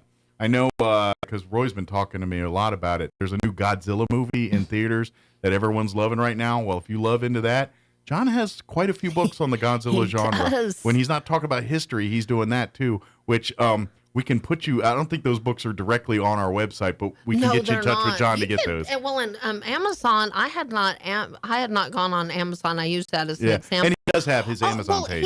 Him and Donna were sharing every time they get together, they share a new project because they're doing them every other day. Mike John's got these amazing small little magazines of fun history. I think they're only like $5 or $6. Like the little dime novels from the back in the day kind of thing. Yeah. And I hadn't seen those. They do so many projects. I can't keep up with them. I don't even think they can keep up with each other. Well, that's just it. So They're high busy. five with them. Yeah, They've got great projects. But we have a lot of their works available right at our website. And support local and go to our website first. And like you mentioned earlier, if you want to get autographs on those, we can make those arrangements happen too. Even with Donna, might have to do a little We've logistics maneuvered, and she's she down loves in to Carlsbad. personalize those gifts, and we can make that happen. But give us time on her because it might take a little longer because she does live in Carlsbad. She'll do anything to work with us, but you're right. I know where John lives. I can go knock on his door and say, "Hey, sign this book if I need to." He's literally walking distance from my house. And don't assume or presume we'd even have to knock on his door. He's down there at the museum a lot. Pretty busy. And he'll arrange his schedule. I know they were doing research last night. So I didn't. But I know where he lives. I can track him down if need be. Anything's possible at the last minute. We just want you. It's that membership time. If you're members, it's renewing. Please support. Yeah, 'tis the season for that. And give a membership. But anyway, possible. Got to remind our board members. Yes, because that's the year we do it. Here is December. And just a fun to look forward to. We are partnering with an amazing with EDC. And we will have some beautiful signs up. Keep your eyes peeled. We'll have a great event coming up. Mike, it's official. We have ordered. We've ordered. We've placed the order. These things are going to happen. So we're going to have an unveiling pretty soon. We just want to shout out to locals supporting all we do. And we're really excited about the new year. It's been a rough year. We've worked our tails off, and you've said this, and I'll say it again. I think we're one of the hardest working boards around. If we're not, I would love to know who else is doing what we're doing, and we can all work together. But we work hard, and I'm proud to say we work hard because youth matters, history matters. Well, we're impacting lives. And we're at that time of year too, where if you're looking to serve, we're always and usually at the end of the year is that time of year that we add or subtract. Some people come off the board and some people come on. That's right. If you're interested in serving, reach out to us because every year we talk and we always think of some names, but and some people aren't. But if you're listening, saying, "I would love to be more involved with the Historical Society. I would love to serve on the board or serve as a docent or whatever, or even hey, I do gardening. Can I come once a quarter to do some gardening? Yeah, we can help you. Absolutely. Whatever your passion is, we would love to be that conduit for that. And, but if you're looking to serve in a way in our community, yes, we're busy. Like Amy said, we're always, we meet monthly. We have, events quarterly. I mean, usually we're constantly, if we're not raising funds for that building, we're doing it for education events or something. That's right. Yeah. We're doing school tours. And all these things behind the scenes. Yeah. We do only have one employee, myself. Yeah. So if you can help, you're right. Make a commitment to just give a little bit of your time. I'm a huge advocate to say, Amy, all I have is an hour a month. Hey, that hour a month is huge. Yeah. And if we had a couple of people to do that, we can 100% schedule those kinds of things. Yeah. And we need help. Or if you're an organizer or our archives staff. Oh, yes. They're always looking, John and Elaine are gangbusters on that, but they can always use more help. categorizing, cataloging, The storing. Richards, the Best, Yeah. the Stacy's. We love, not something, it's kind of like Grace Community Church, and Rick Hell always says, we want you to find your passion. Mhm. We love people to find their passion Yeah. and stay in their lane of what they're, whether Yeah. they're the organizer, the talker. If you're the talker, heck yeah, let's start doing tours, right? Absolutely. But if you love organizing and Oh, yes, but you hate people, put you in the basement. Literally, or in the attic, literally. Or the attic. Or either way, or both. And we'll have you working in the archives facility doing it. Or if you're an outdoorsman and would say, Amy, I don't want to. Hey, we've got projects outside. But here's the Fred thing. Boggs There's perks to all that because, if you've never been in the archives facility, it's kind of cool. I'm just saying. If you think you it's know like walking- everything or you know all there is about history, we never know what we know. And you're right. That's the best way to have access. Yeah. My son made a commitment for a month and he came in.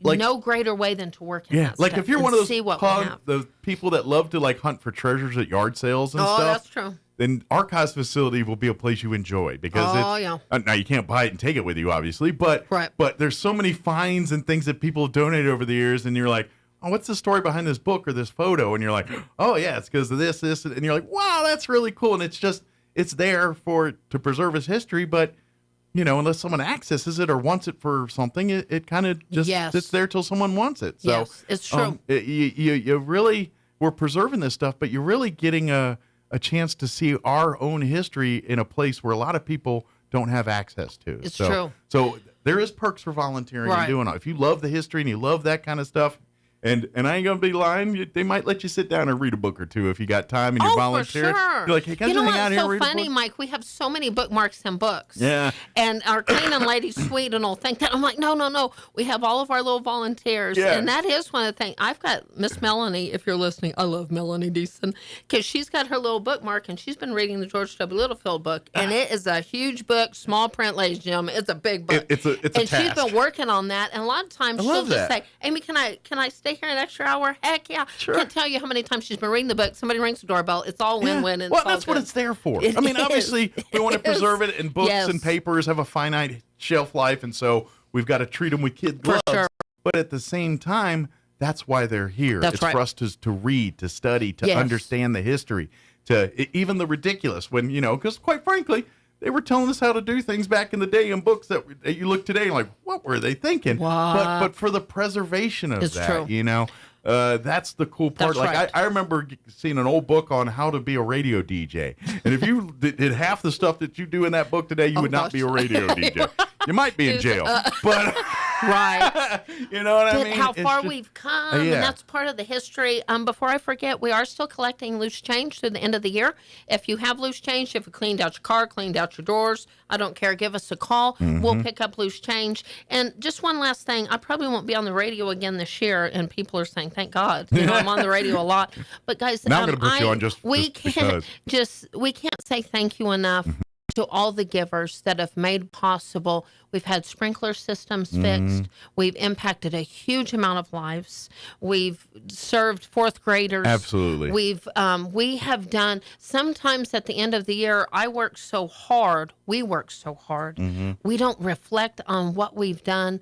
Honoring, we've lost so many people. We have. And a huge shout out to the Xcel Energies and the dairy producers of the world and the Roswell Seeds and the Roswell Livestocks that have just, Bank of the Southwest, all those people. And I know I've left people out, but it's not about one name. It's about our special Santa that all of our volunteers will be getting something. Yeah. That matters to me. And Absolutely. we can't say thank you enough. And a lot of those the honor people and duty. don't want to be mentioned No, they or discussed. don't. But they God just damn it, that's part of they the literally process. hand Amy a thing and say, help these people. Yes. Don't tell them who did yes. it. Don't yeah. say anything. Our Just secret do Santa is a secret Santa. Yeah, and- and our secret Santa just wants to celebrate what we've done and Yeah. who allowed us the privilege to make it I possible. wish we could brag on thank them you. because they deserve it, but we want to respect their wishes at the same time. We need more secret Santas Yeah. in the world just doing what we're doing. And I'd also thank everyone that supported us this year and everything. Because For sure. if you came out to the Guy Penrod concert or the Heritage Dinner or Yes. participated in fourth grade school Yes. tour or came out to maybe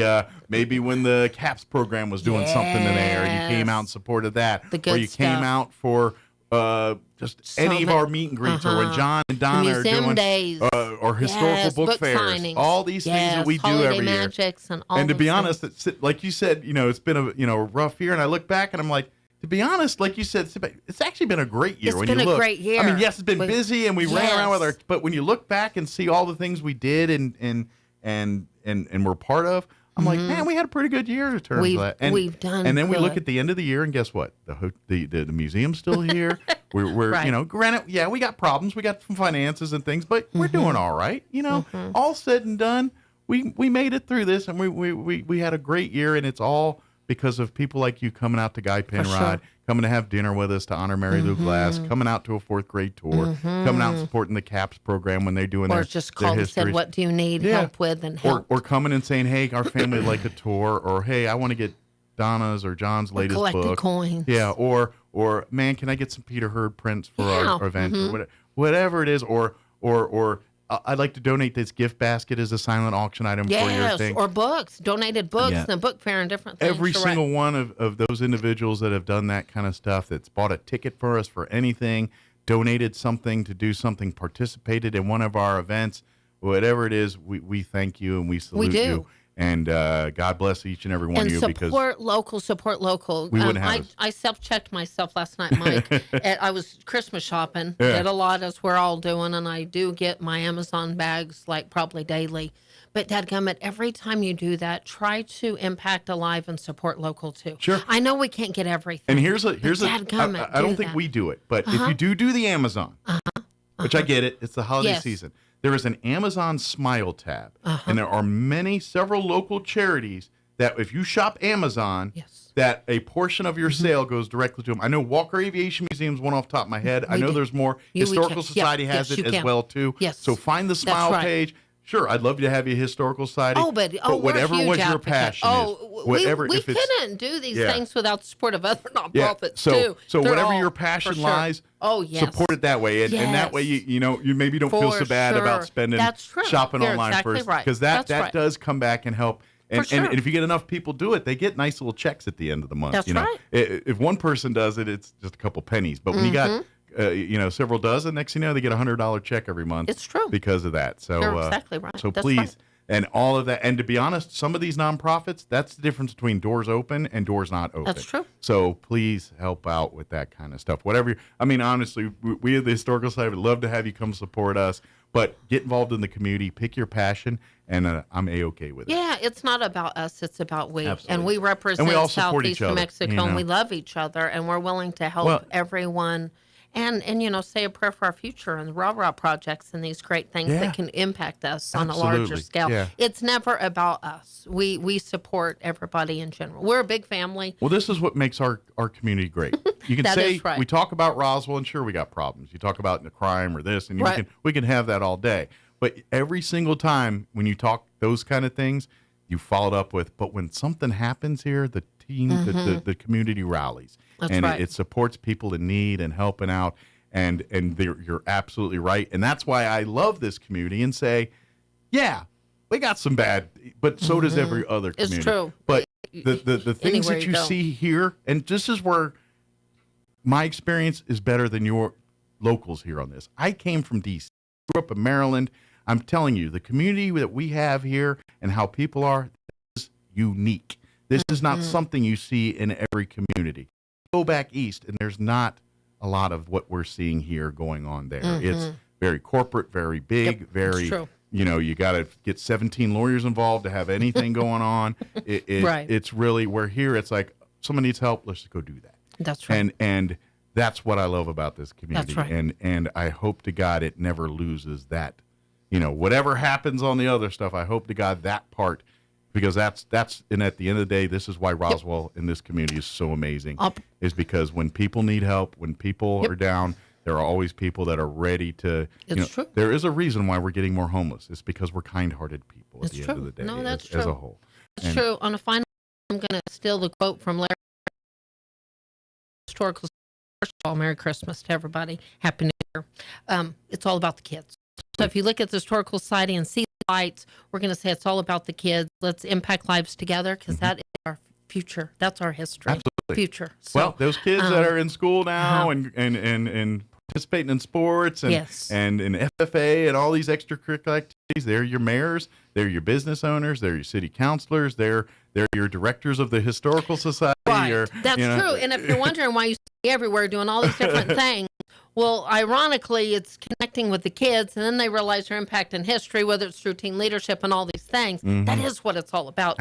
And once they see that and realize that, absolutely, that's so so we thank everyone that gets involved in all that. Thank you. Huge Merry Christmas, Happy New Year. May you be a beacon of light to others, and just thank you to our community. And we're happy to bail you out if you need a Christmas gift for a loved one and you're pulling out your hair, figuring out what to do. Just kind of like just like the tours, give us 24 hours notice, That's please, right. but we can work with it. We can get you come hit. You know, and you don't have and to. If you know what, we would prefer it. Amy's good at creative. She's like she's like everything that you see when you come and you see beautiful flowers. That's all Amy's head. Grand gestures. So if you only have $25, we can make it look like. But if you need ideas, hit Amy's brain. Amy's got a good brain for this. Yeah, we can have fun with it. Throw the book in, but get some sweet Baby J's cupcakes. Create with an experience so for sit there, eat a cupcake, drink some coffee from Stiller, and drink a book. That's a great gift. That's right? where Amy's jam is at making that extra we'll level. Make it creative for sure. So, but please reach out. RoswellNMhistory.org is our website. You can email history director at outlook.com or call, which I'm going to need. 622-8333, or just text me at 575-915-4471. And I've had 2 calls and 2 texts, so hopefully we're doing something great together. But 575-915-4471 is my cell. Yeah, come on. Come very much. Come celebrate the holidays with us at the Historical Society. And thank you to everyone that called 2023 and a good year huge shout out to 106.5 Gene Dow, Mike, Sean, all of you guys. We really appreciate all that you do for youth, for our community, and for us. We really appreciate it. We have the easy part, really. You do easy things, but you're really impacting. I've lived here all my life, and there has not always been a 106.5 around doing what you're doing, and we appreciate that. Well, thank you. We got as I can say, we just flap our gums, and people are like, he's amazing. I just do this till someone says, shut up. I've raised my grandson. Well, he knows sports. Just log on, and you guys pretty much have it going on. Yeah. He was watching last night, so see, there you go. Yeah, we had some basketball going last night as Roswell Goddard, Artesia. So if you don't have much going on, or there's not much on the television, log on. There's got to be from now for a while. There's going to be games. We're going to be in holiday tournament mode here in a couple weeks. Yeah, so you'll be. Corn's right around the corner. There's all kinds of other holiday tournaments. You don't and have, so log on. You guys have a lot going on. Tis Thank the you season. for what you do. Anytime. Well, thank you, ma'am. Yep. We'll see you next time. Thank you. And I'll see you before Christmas, but That's Merry right. Christmas if I don't talk to you on the radio thank you very between now much. and then. Sure. So. All right, it is 9:56. I need to shut up to play some news and a couple commercials to pay for lunch. We'll be back. Don't go away. You're listening to Mornings with Mike Winters. Now, your Pecos Valley News Update. I'm Jared Cirillo. An Artesia man is now facing formal criminal charges for the death of a woman in a car crash earlier this year. Authorities claim George Robert Cosper caused the crash on US 82 near Sandweed on May 5th. Reports indicate Cosper was driving recklessly when he rear-ended another car that contained Ryan and Melissa Craddock.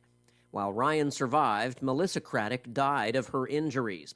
Cosper was arrested this past week, according to jail records. He was then released on his own recognizance and was ordered to return for a preliminary court hearing on January 3rd. Artesia Police Chief Kirk Roberts says the department will be focusing enforcement on speeding and aggressive driving. As the holidays approach, on Tuesday, Roberts told City Council members that APD will be working to increase officer visibility and enforcement of seatbelt laws. Roberts also says he's still working hard to fill officer vacancies on the department. You're up to date. I'm Jared Cirillo reporting. Central Valley Electric is continually learning and advancing technology that improves electric service, reliability, and safety, and in turn enhancing the quality of life for members that we serve in our local communities. CVE offers an account management program called Smart Hub that allows members to track their usage, set up convenient pay methods, and the ability to manage their energy use with smart technologies. A secure system such as Smart Hub is an easy tool to use. To sign up, visit cvecoop.org and click Smart Hub to get started. Edge Safety and Services LLC in Artesia, New Mexico has an immediate opening for a safety technician. Position requires a clean driving record and must be able to pass a drug and alcohol screen. Edge Safety offers great pay with IRA benefits and employer contribution towards health benefits. Please email resumes to edgecoding@yahoo.com. or apply in person at 402 West Main Street inside the Edge Safety and Services facility. Edge Safety and Services LLC is an equal opportunity employer.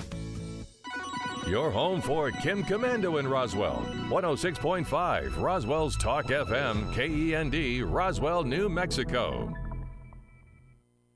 And good morning. It is closing in on 9:59. We got a few minutes here, or about a minute before we wrap up today's show. If you missed any part of it, I invite you to check it out at your leisure. Log on to ksvptv.com. Click on the Mornings with Mike Winters channel. You'll find them all there. In the 7 o'clock hour, Andrew Moore, director with the Roswell Chamber, joined us, talked about some of their events, including Hippie Chicks, big business after hours Monday.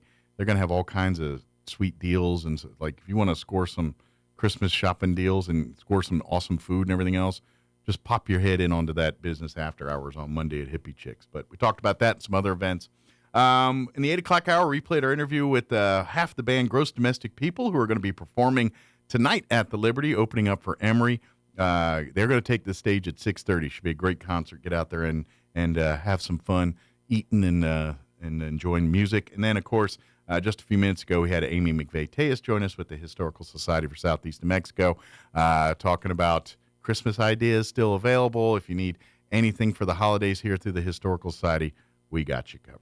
All right, that's going to do it for us. Have an amazing day. We'll talk to you bright and early, 7 a.m. tomorrow. You're listening to 106.5 Roswell's Talk FM, KEND, Roswell, New Mexico. Have a wonderful day, everybody. News this hour from townhall.com. I'm Jason Walker.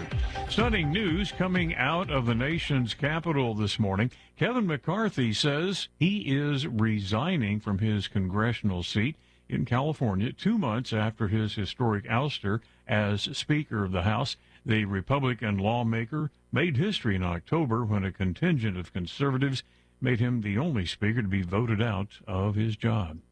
4 candidates have qualified for tonight's 4th Republican presidential